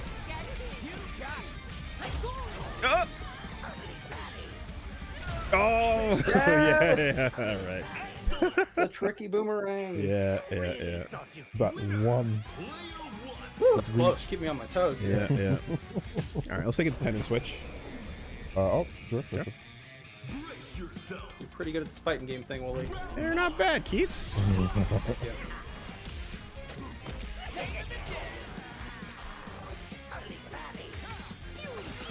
Ow!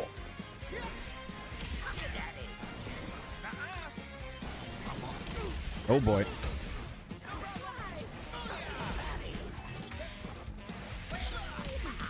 That's a pickup.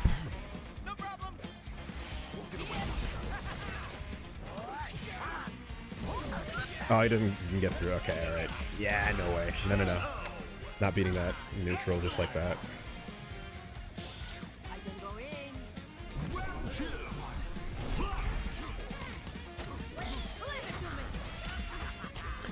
Oh, Okay, I wow. can't. Yeah, I'm trying to get those parries, but they're not. I guess there's like a startup that I gotta look for.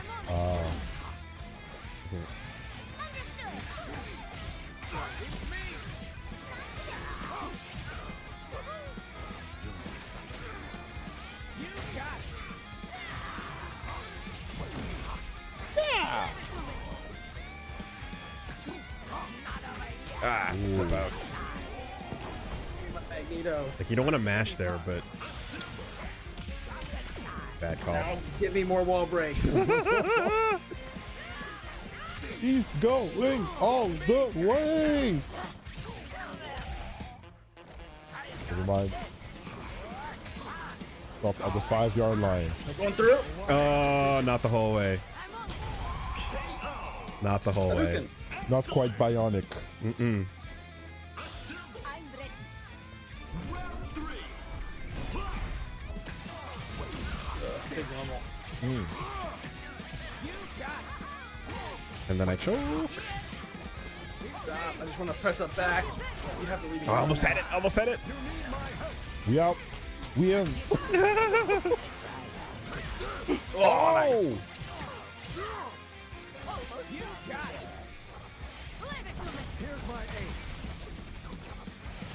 Oh no.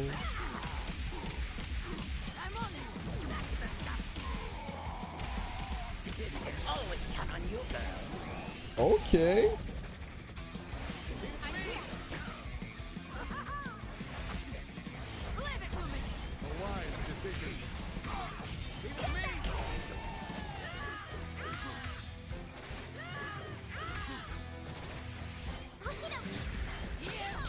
Oh my god. All right. The whole team came out. Call assist. No. Magnus. No. So when one assist is out like that, I guess when someone's on the screen, you can't tag. You can't hard tag. Oh, really? Yeah, when I guess I was trying to switch to Star-Lord there at the end of it. I'm just spamming assist because they have no cooldown whatsoever. Yeah. And why wouldn't I? There's a tag restriction of some kind. Yeah. Yeah, that's it. I know there are some tags that you can just do like on hit or block. But if the assist whiffs, maybe it's messing up your tag. Sorry, one second. You gotta focus. I'm too strong.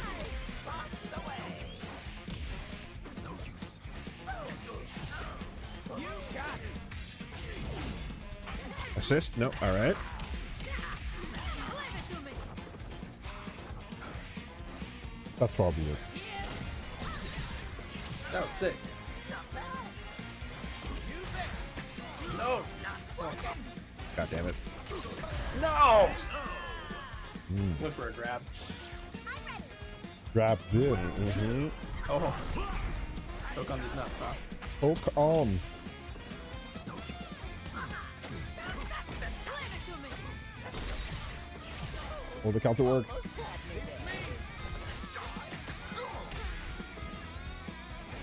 I'm on it. Leave it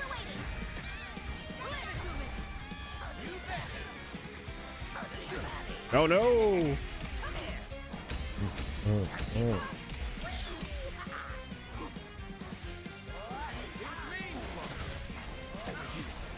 All the projectiles. Assists? No, I was out. Okay.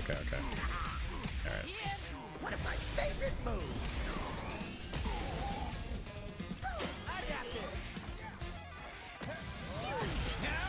Oh my god. Just drilling laser right through me, man. Leave it to me.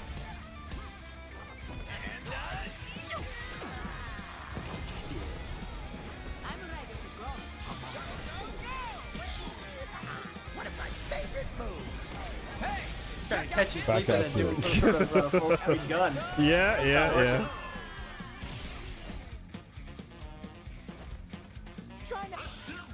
Nice. Agnes.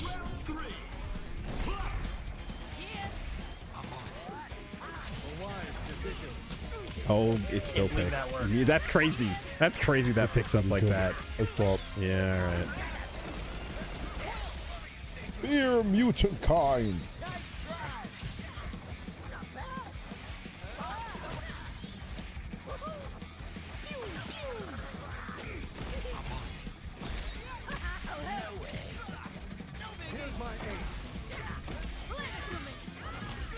Oh no.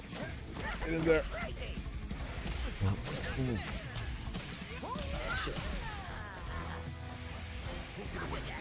I'm on it. Oh my god. Raw hit. Assist? No.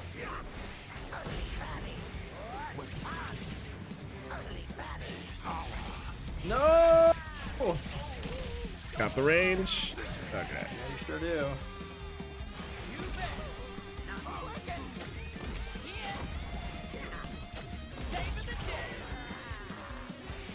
Uh-oh. Norman. Yeah. Hey. It was too fast. I got a second. Went I got right a under second. you. Yeah. Brace yourself. GG. GG. Wash me that time.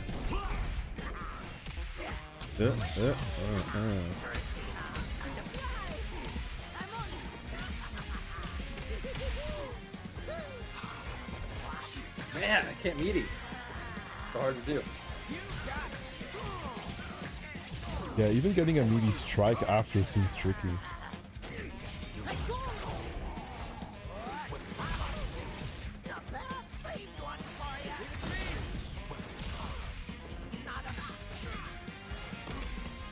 Whoa. That was a funky cross up. That was a really funky cross up, yeah. Okay, so a projectile didn't trigger it there, I guess, yeah.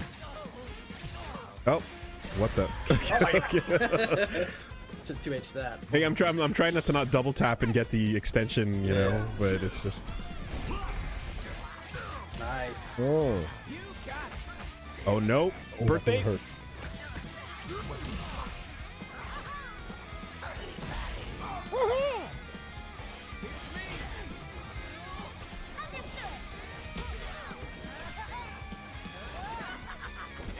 Come on, I couldn't reach. That sucks. Had the right idea. Yeah. go. Fair. Oh. Oh, wow. And back we go. Oh, the whole team's in. Where's my assist, bro?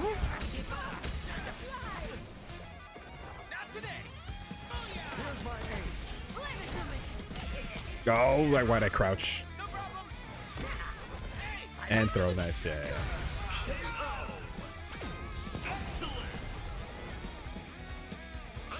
I'm ready. Round 3. Okay, I'm in. Have a fight. Full teams.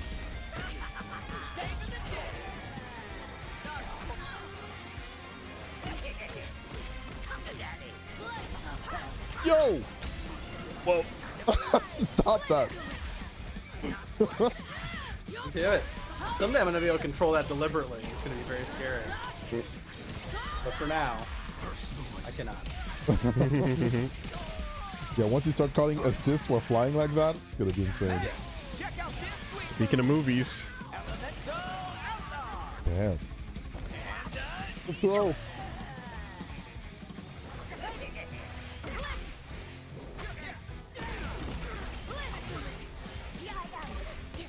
Whoa. Black Panther is in. believe it or not. Woolie's like, get her out of here.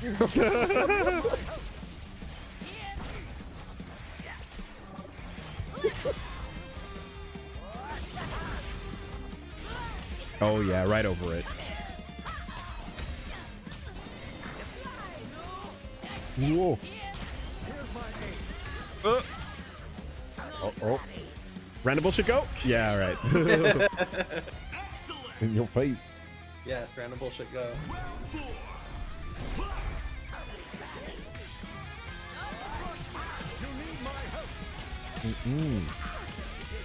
Oh boy.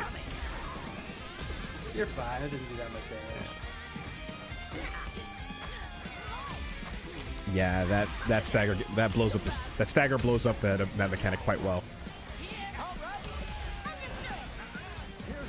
Oh my god. Shit's happening. There it is again. Whoa. My 2H got 2H'd. No. Probably could have killed there. One of my favorite moves. One time. Check out this sweet move. Well, that's a waste of meter for next round. Oh no, there is no next round. What am I talking about? It's now or Right, never. Yeah. next round, you gotta win. I'm on it. Let's go Bon Jovi.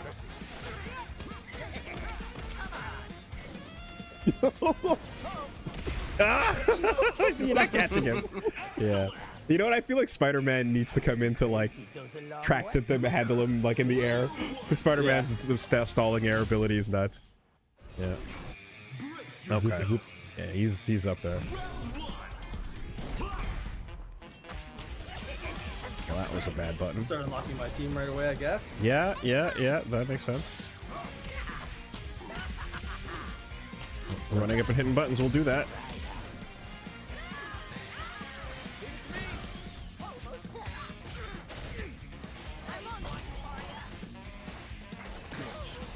Wow! Zap. Ugh, Tracking on that's pretty good. right under him. Oh my god. Oh boy. All those combos exploding. Oh. Okay.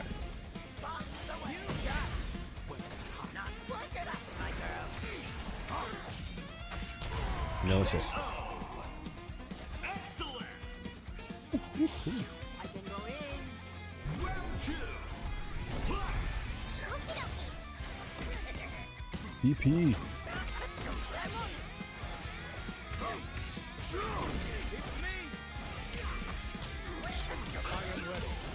Splatted. Oh, wow. Oh no. Big anti-air. Yeah.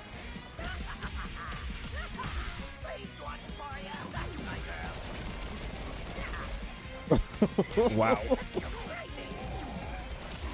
Another one. No? Oh my god.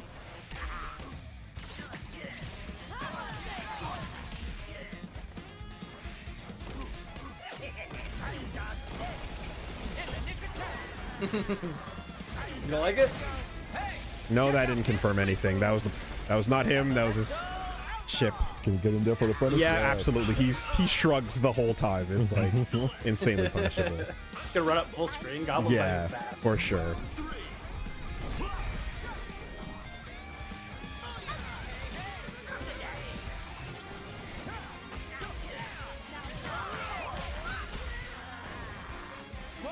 Nope. What am I jumping at?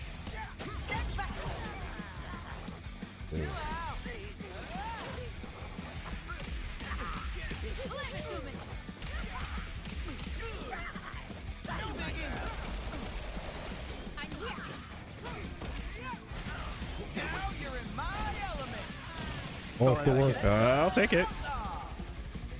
Oh, damn it. No, it's too...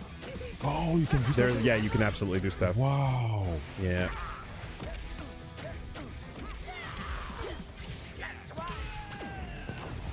Overhead. I'm on it. You need my help. Here's my aim. Uh-oh. Magneto's is real. Yeah, that pickup is Yeah. really strong. Low. Yeah.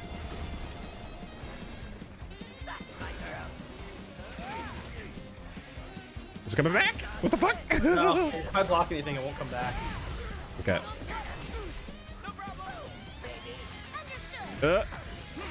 What's it gonna be? No, sir. With a chest. Norman's got that money. Really thought you could. Winner. He got all that tech. Let's Brace yourself. see. Round one.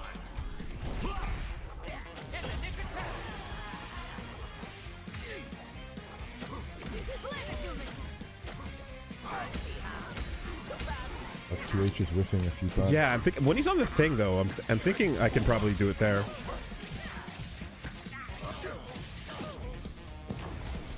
Oh, I'm ready. party up. You got it. Pressure's mine.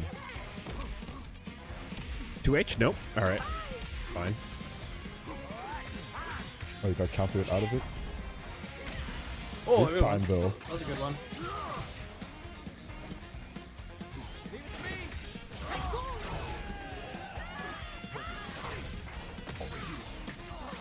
Whoa! Hmm.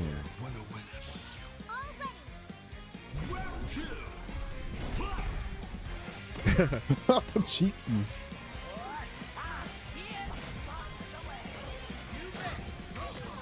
Oh. Let's go, PP.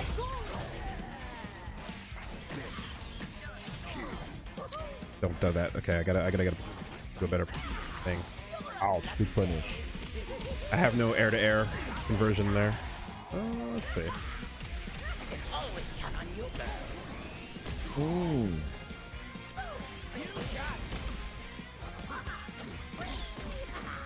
Punish? Oh, took your turn there. Interesting. My Magneto. I'm ready.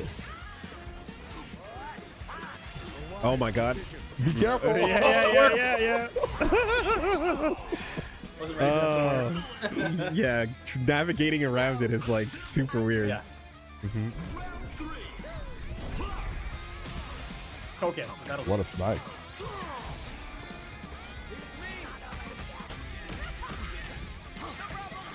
Okay.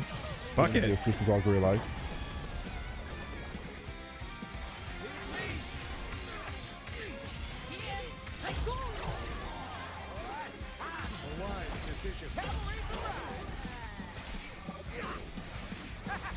Whoa.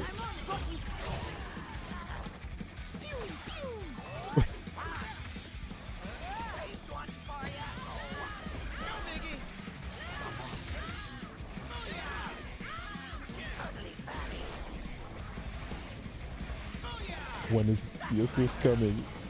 Now you're in my element. Elemental outlaw. Yeah. Oh, why did I Oh do that? It was empty. Did it absorb anything? Oh, oh. Whoa. Just call them all. I didn't mean to call two. I was just dashing to make sure the combo happened.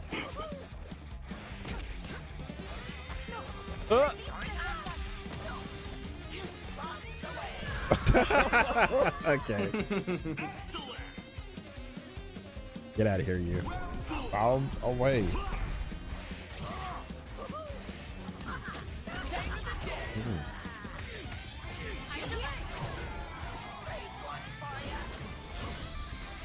God, it takes so long. Annoying.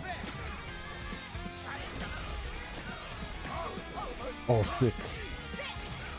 Ah, There was something there. I There was something know, there. I know. I just don't. Without a lab, I don't know what's going on. Yeah.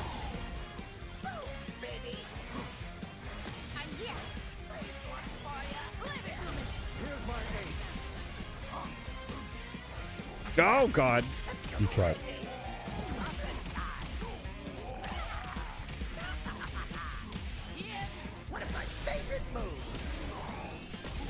Wall.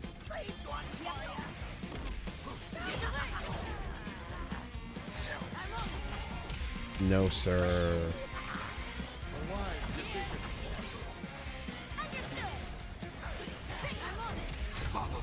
Ah! Oh. Gary. So many assists, dude. It's nonsense. All right. GG's. Good start GG's. up on that. GGs. Thanks for letting me hang out. That was really fun. Yeah, yeah. pretty cool. No worries. All Norman right. is flying. Yeah. Yeah. Again, just we'll see what happens as we get more time with it, but like that rigidity, you have to try to have fun within it, I guess, you know? Yes, I agree. Yeah. Yeah, I think there's like some moments where you think you can call assist, but because it's on contact of hit and block, then you might whiff something and be like, oh, I'm gonna cover myself, but you can't. The moment already passed. 100%. Yeah. Also, so Yeah, there's a lot of exactly. adaptation that we need to do there. and just the The amount window's of really short. yeah, and we we talked about it before, but I'm just not paying attention to which assist is in which slot at all, and that's really bad. That's gonna take some time. Ugh. Just some time. Yeah. I also I- feel like I basically never want the down assist. I don't think any of the down assists are particularly useful to me. In neutral, they're just like combo filler. Yeah, Or I mean, call by them the- in air. some are legit invincible anti-airs. And Some are not. and by the time they're out, though, it's like moments passed in some moment. I find, but like there's a couple of combo extensions like with Star-Lord where I saw like you have to do the DP down assist to extend, not the regular mid combo assist. You know, Okay. when he does his big his Tatsu move where Yeah. he like flies up and stuff, you can use a Shoryuken to extend it. Mhm. But yeah, it's very weird. Yeah.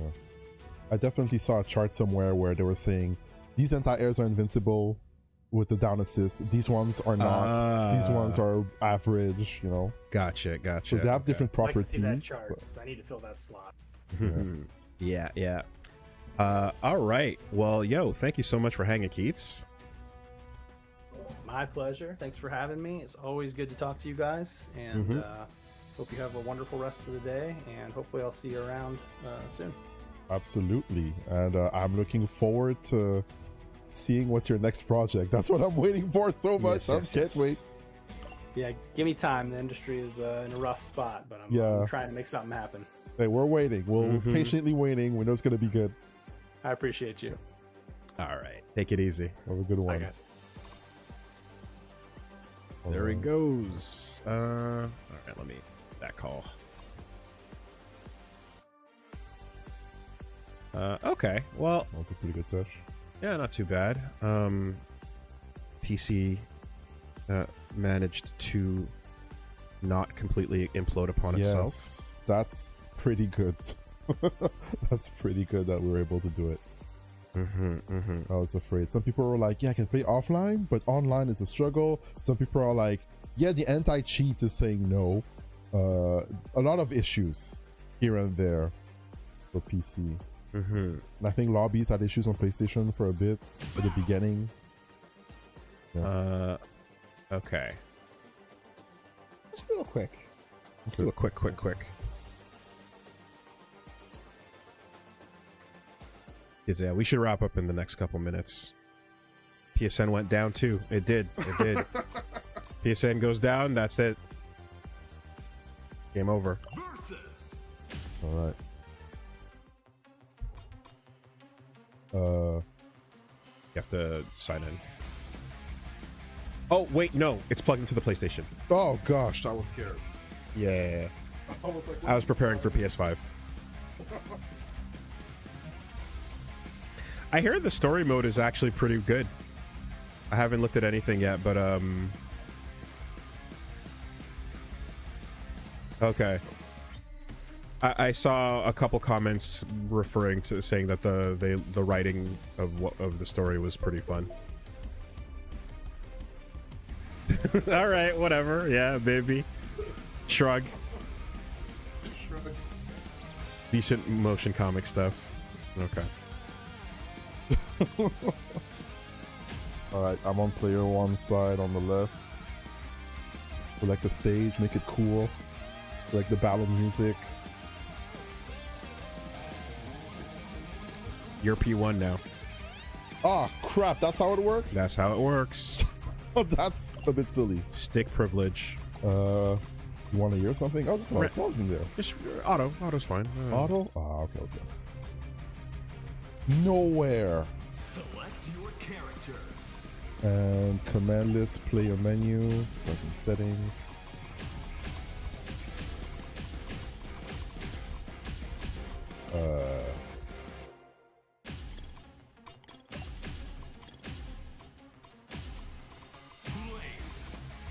And let's hope this works. Magic. Star-Lord. Wolverine. Magic. Save and exit. Hold up. Oh shit, did you pick a save slot? For the buttons? Yeah. I didn't save anything. No, I didn't do any Okay, saving. I hope I didn't overwrite your things or something. Maybe it's like player. Can you just dependent. do it without saving? Can you just change your buttons and be fine? Well, when you change stuff, it asks you to save, right? No. Does it?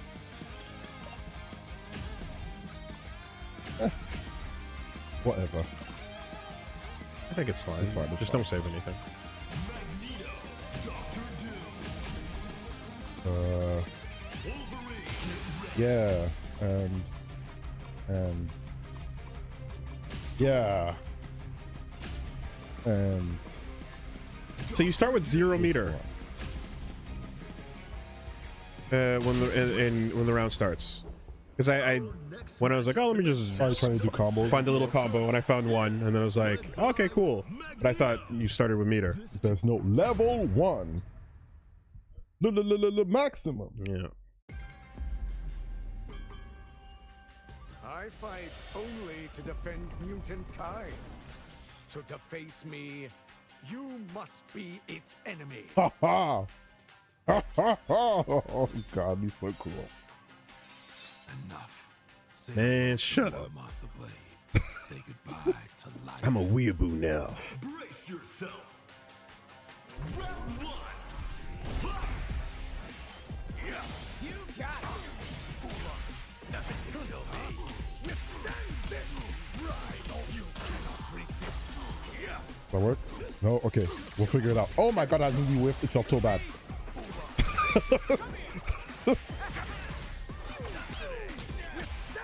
Whoa. Right, I have to use uniques. Yeah, do this and then... Ow!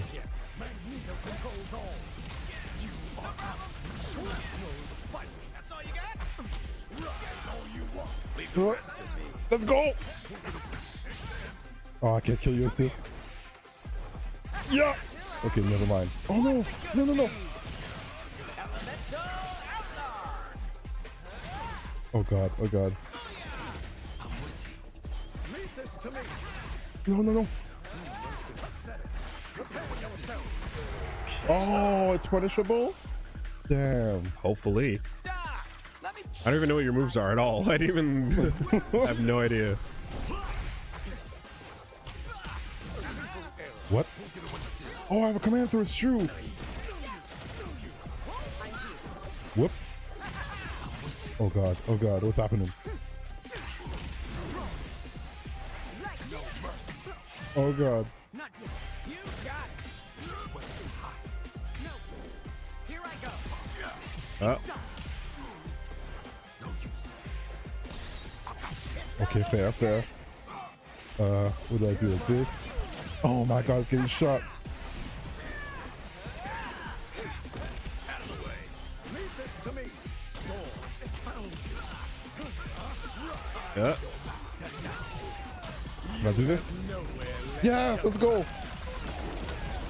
Why is that still alive? Leave this to me. Let's go. Hey, check out this sweet move. Elemental outlaw. Oh god. Here I go. I messed up so bad. Yeah. Oh thank god. Let's go, Aurora. Ready to go. Leave this to me. Right. Oh. Oh shit. Whoa, what the hell? That was weird. Oh shit. Oh shit. That's fair. No.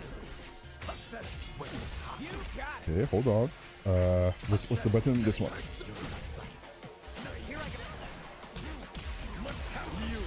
He's working. Oh, you didn't attack. Okay. What's going on? So strange. I would grace you with my presence. Okay. Oh, thick combo. Okay. Doing stuff.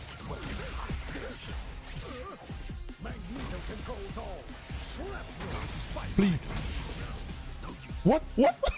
You were you're stunned? Oh my god. That's goofy. And that doesn't combo. Oh, I'm so sad. Okay. I can't use it like that.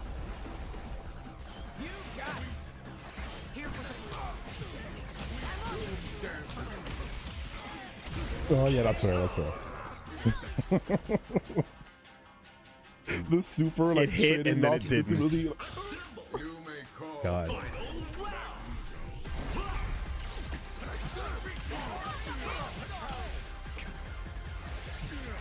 Ouch.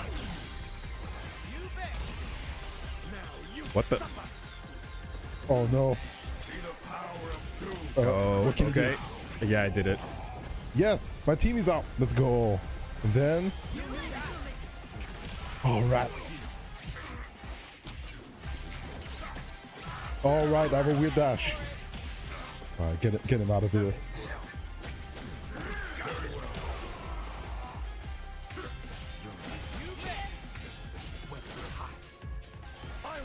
Okay, we out. Oh boy.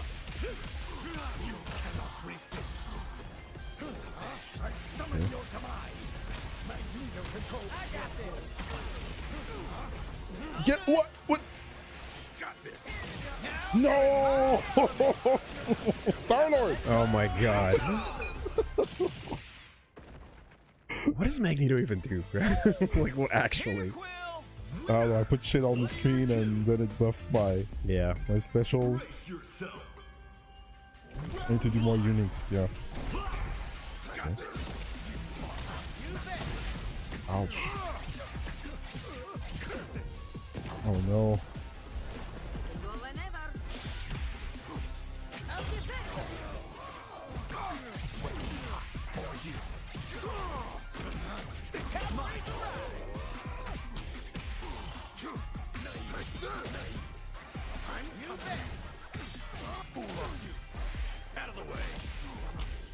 Cool. Oh.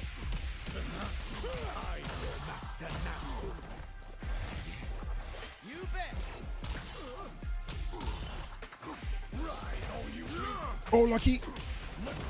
Oh, there's a combo. Oh, man.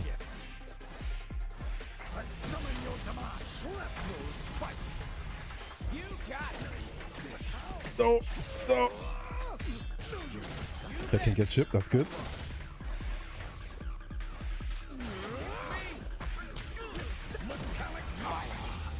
I'll make this quick. Oh, Oh, I don't know what happened. no chip of any kind, huh? Okay. I would I grace guess you can with put a my lot of stuff on the screen, so maybe it's better like that. Controls all. I will deal with this. Yeah, all right. Now you suffer. This is my power. Let's see. Shrapnel spike. No mercy. Ouch! My metal! Ineffective. Oh, feels bad. I mean, just Leave it to me.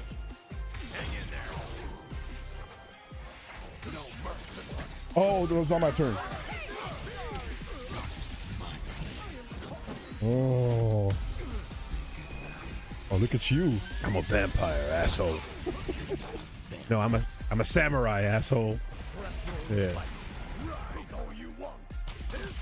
Oh, low.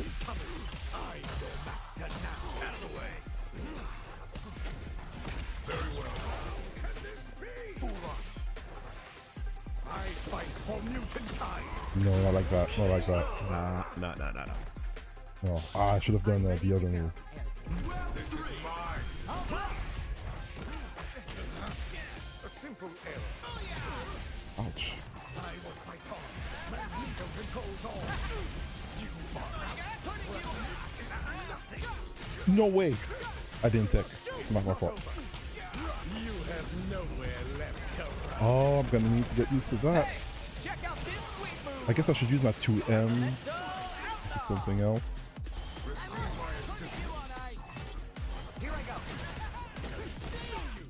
Doom stands beside you. Sheesh. I god damn it. Okay. You may call for me. Be great. All right.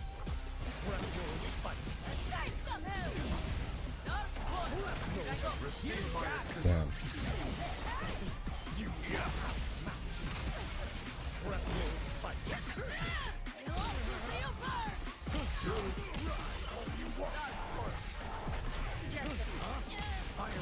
Oh no. Doom stands beside you.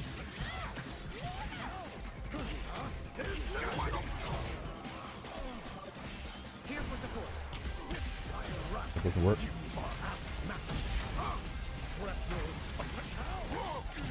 Yo. When Magneto calls, that I saw you whiff, and I was like, It's like it's literally fucking 40 years of wake up timing just getting suddenly changed. whoops. you got it.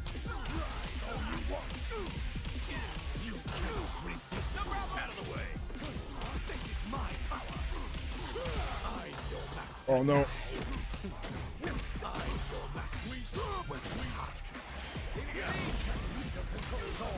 Oh boy. Yeah, all right.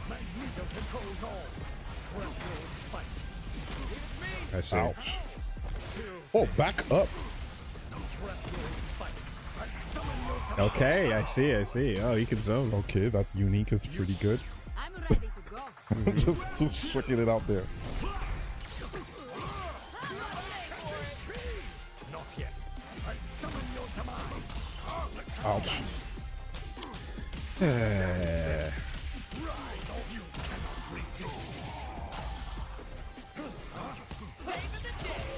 Well, I almost did it. I almost countered it. Yo, that's a good thing.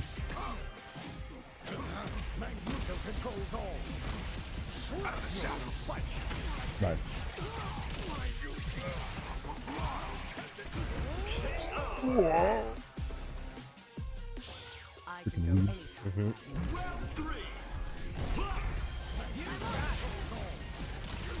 It's not over. Shrapnel spike. Oh, he moves. Got this. Okay. I'm here. Oh, big bounce. Nice. It fell? Oh no, it worked. That's the one. That's the one. It's not over. It's me. Leave it to me.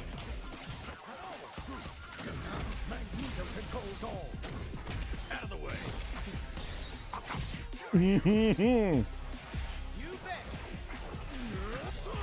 Oh, that sucks. I thought I was being slick with it. You may call for it. Okay, I'm in. Ineffective. Magneto controls all. You are outmatched. Dark portal. Shrapnel. Here I go. You bet. Ride all you count. Well, I got nothing. Oh shit, the timing's weird on that.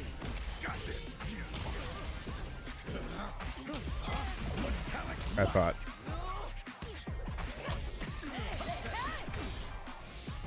Oh, that's a grab. The command throw. Okay. Magneto controls shrapnel spike. There's no steel yourself.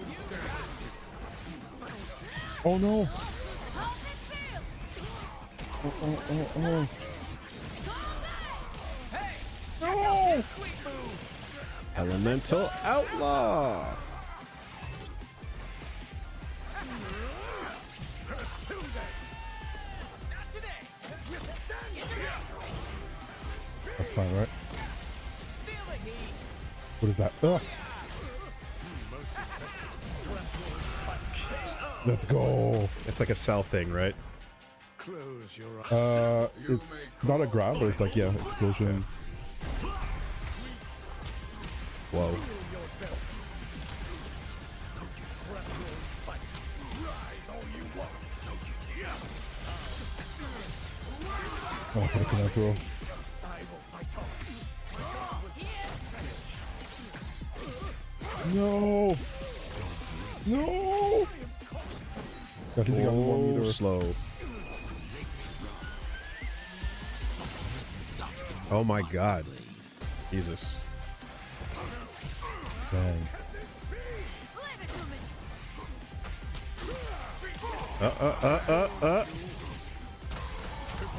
Yeah, there you go. I'm like, you better do it. You have 150. You better fucking do it. Follow me. Yes! I will follow you! To glory. Let's go! How'd Krakatoa go? Oh!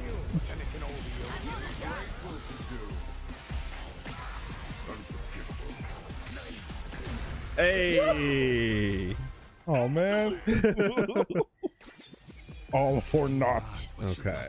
All right. Last. I think. Height. Brace yourself. Okay. Round one. Fight.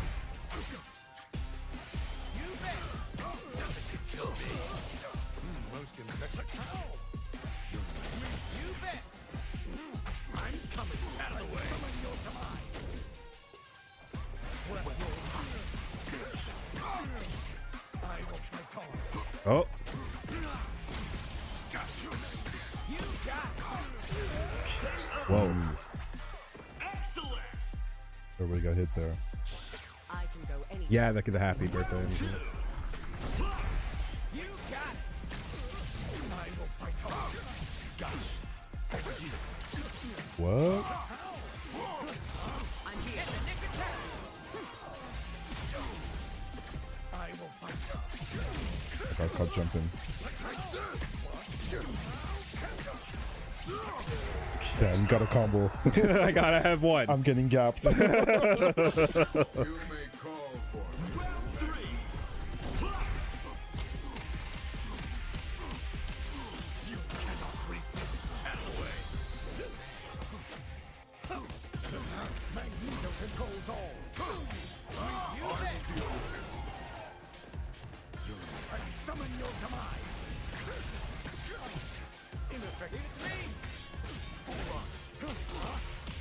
Uh-oh. I thought I had more. Oh, shit! Hey, okay. Oh shit. That's no Doom.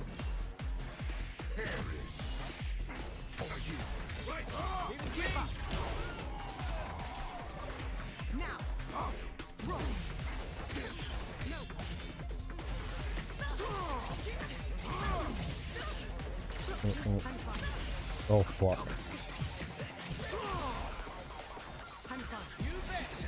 Doom stands beside me.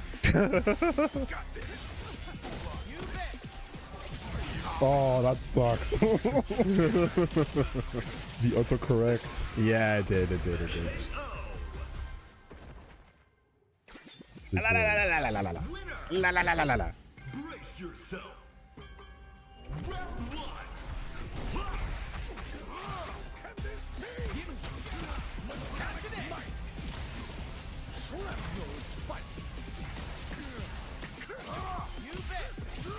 That's a crazy move. Little bionic zip. Yeah.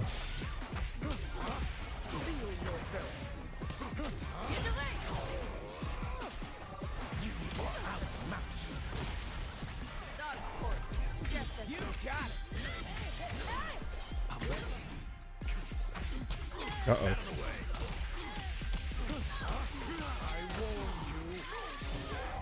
When Magneto calls, the Oh, cool. heavens answer. Yeah, right. All right. You feel Assemble. you may call for it. Round 2. We can see. Come at me.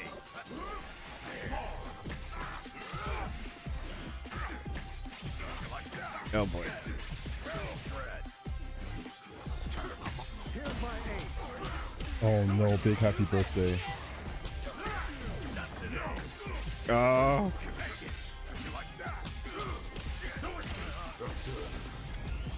Man, that happy birthday hurts so much.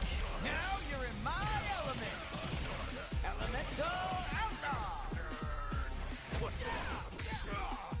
Leave this to me, Wolverine. What's it gonna be? Elemental outlaw. Well, I guess not. Leave this to me, Wolverine. Oh damn, my buttons. Yeah. Bet on this. Tech and counter. Go anytime, Magneto. Still getting that in my brain.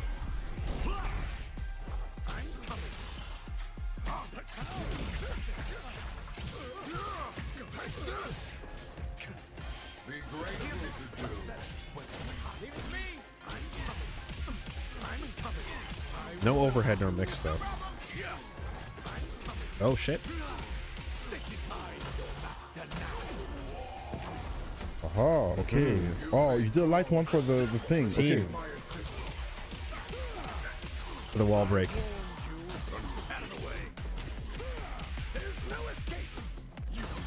Oh god. Oh god. That's fine. Check out this sweet move. Elemental outlaw.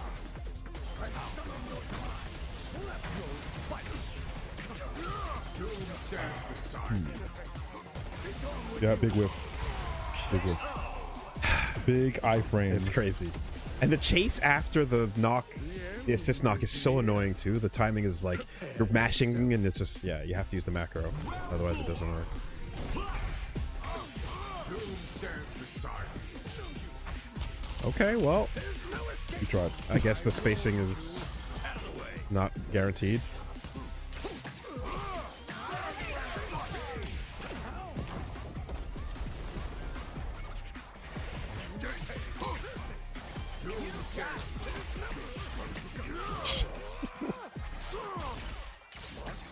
Well, that was too slow, I guess.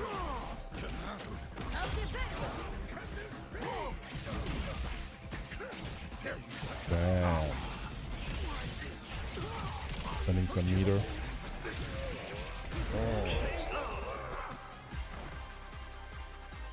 Final round. Doom stands beside me. That sucks.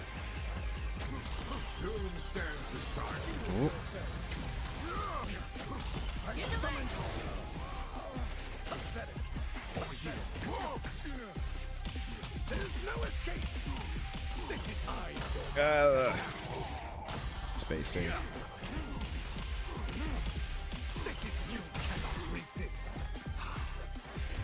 Oh boy. To me.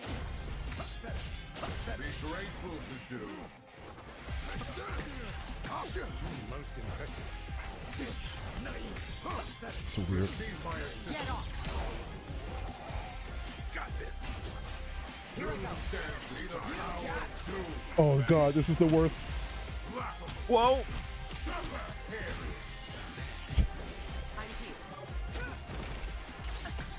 I don't know what I'm doing. Okay.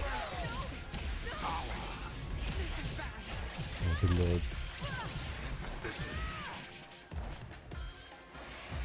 Receive my assistance. I'm fine. Huh? Doom stands beside me. You got it. It's just begun. I have Perfection. Be grateful to do. Oh my god! Oh god, the timing is so weird off of that.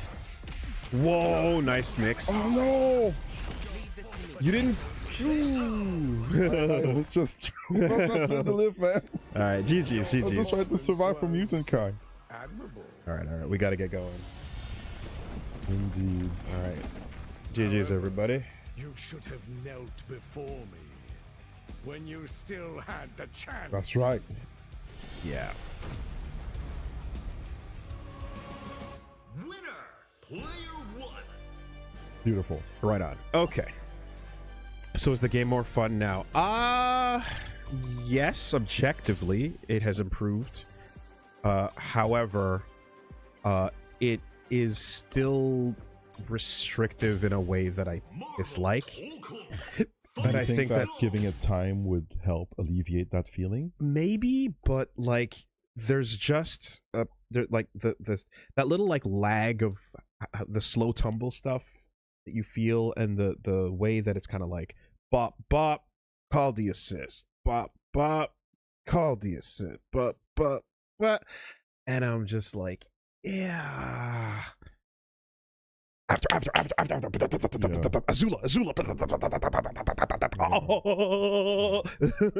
you know, there's just a like, yeah.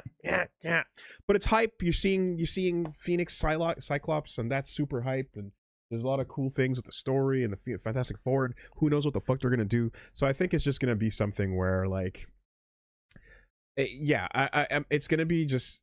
The feeling I have about this game and what it lacks is going to be hard to express to the audience, and I like what they're doing with everything else, so like that'll just have to be what it is. Yeah, for me, I feel like, you know how DBFZ on release was launch ABC, nah. But later on, it's like, oh, you do this into this special, and then this special. I think this game might go towards that direction, because I know, like, I saw some stuff where Magneto was like doing a short string into instant rocks and then call the assist and then do other things. So solving the game as to like when to use the assist, when to use an assemble on top, when to use these things in the right order might lead to more variety and more expression. I don't think You know? that there's a lack of like combo possibility, in the sense that Absolutely not. I've yeah. seen people doing lots of saucy They're doing shit now stuff, yeah. that you couldn't do in the original, right? And the first time we played it, you couldn't do that shit, and now there's a lot of saucy stuff that you can do. You have to kind of like break out of the auto combos and do a lot of manual stuff, and it's in there for sure. But like it does feel like it is kind of fighting against you to land some of that stuff with like, you know, the auto combo like even like stabilizes, you know, the opponent, it stops pushback. Yeah. And then you're getting great damage off of it. And a lot of those chasing situations of like when you do 1-2, call an assist, and then you tumble and you got to chase afterwards for the pickup. Like I said, I feel like the timing with which I want to dash after them, it feels a little too slow, right? That little lag on wake up, you know, is just a little slow, and it's just not as, those things just don't feel good, even if I learned how to do cool combos later And proper Oki and everything. I just don't The flow of prefer it. that flow. And the KV meter, the combo limiter, kind of thing where it's just like, okay, call your assist out to get it to do longer and reduce the thing. Yeah, I do understand those aspects, and we'll learn them with time.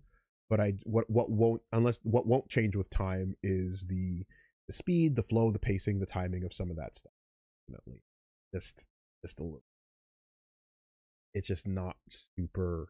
I'm not thrilled with all that. I gotta be honest. Like, I want to, but I'm not gonna lie about the fact that it's like it hasn't changed as much as I was hoping it would. But I can see where I'm the odd one out, where most people are having a blast with it. So that more power to you. That's sick. Yeah, I just ArcSys decided to like put guardrails up a little bit too much, and they loosened them quite a bit since last time, but just unfortunately not. Right?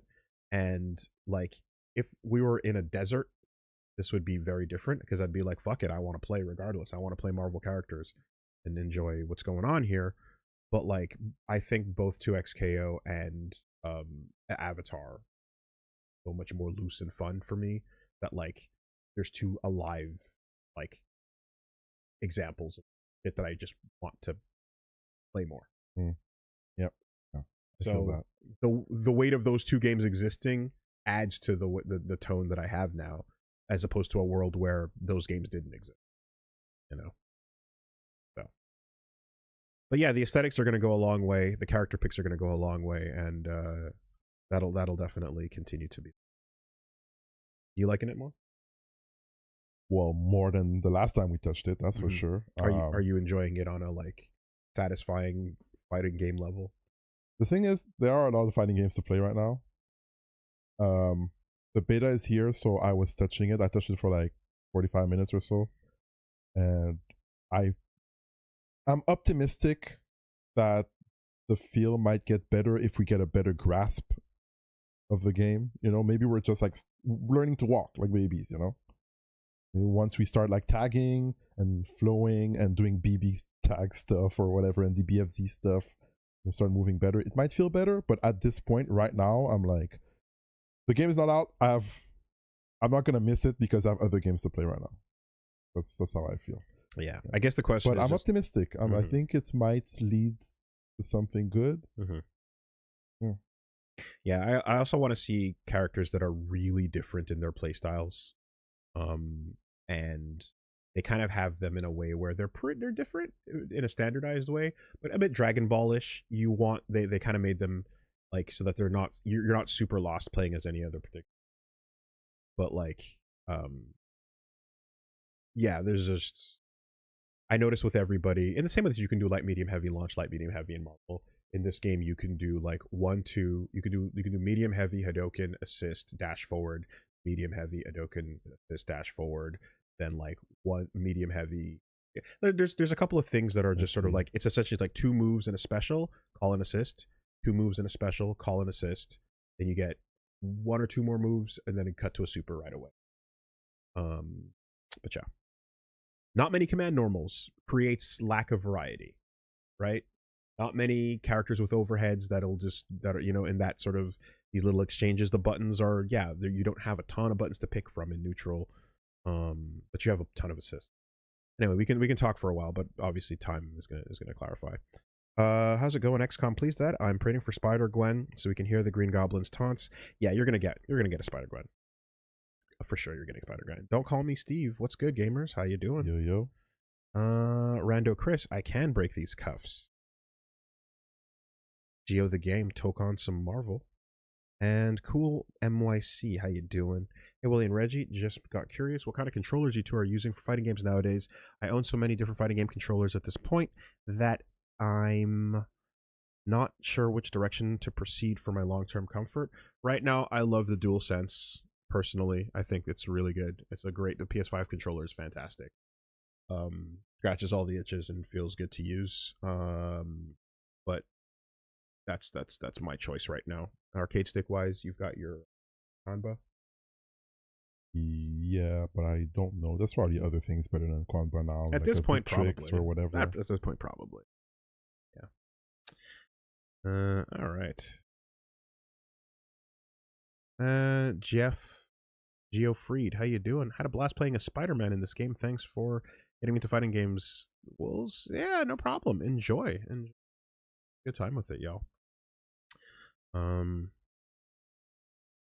Yes.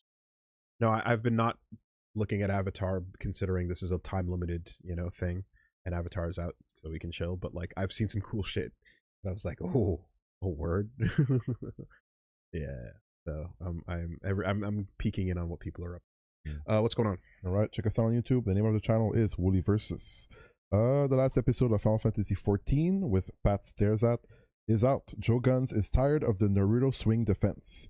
There's also some Reggie versus Dark Souls. Angry Tree gets rocked by Pate and The Wall and you. Castle Super Beast clips as well. Fever Baby wants hugs and MTG Commander with the boys. What else is happening? Yeah, check out WoolieVersus the Algorithm. There's some shorts coming your way. Some cool videos. Yeah. Next week, the podcast will be on Monday. And then we will be off on Wednesday as well. So stay tuned to WoolieVersus for the socials to see what's going on. Shout outs to Keits again for coming on, having a great discussion. I'm gonna pop that over. Yes, One Solidus takes a look, and I'm gonna pop that over onto the main channel. But like, yeah, just fun talk about balance. Happy for the insights and the extra like expansion, because that's an evergreen topic that is always gonna be something we're bitching about until the end of time. All right, everybody, have a good one. Peace out, and we'll see you next time. Good night. Later.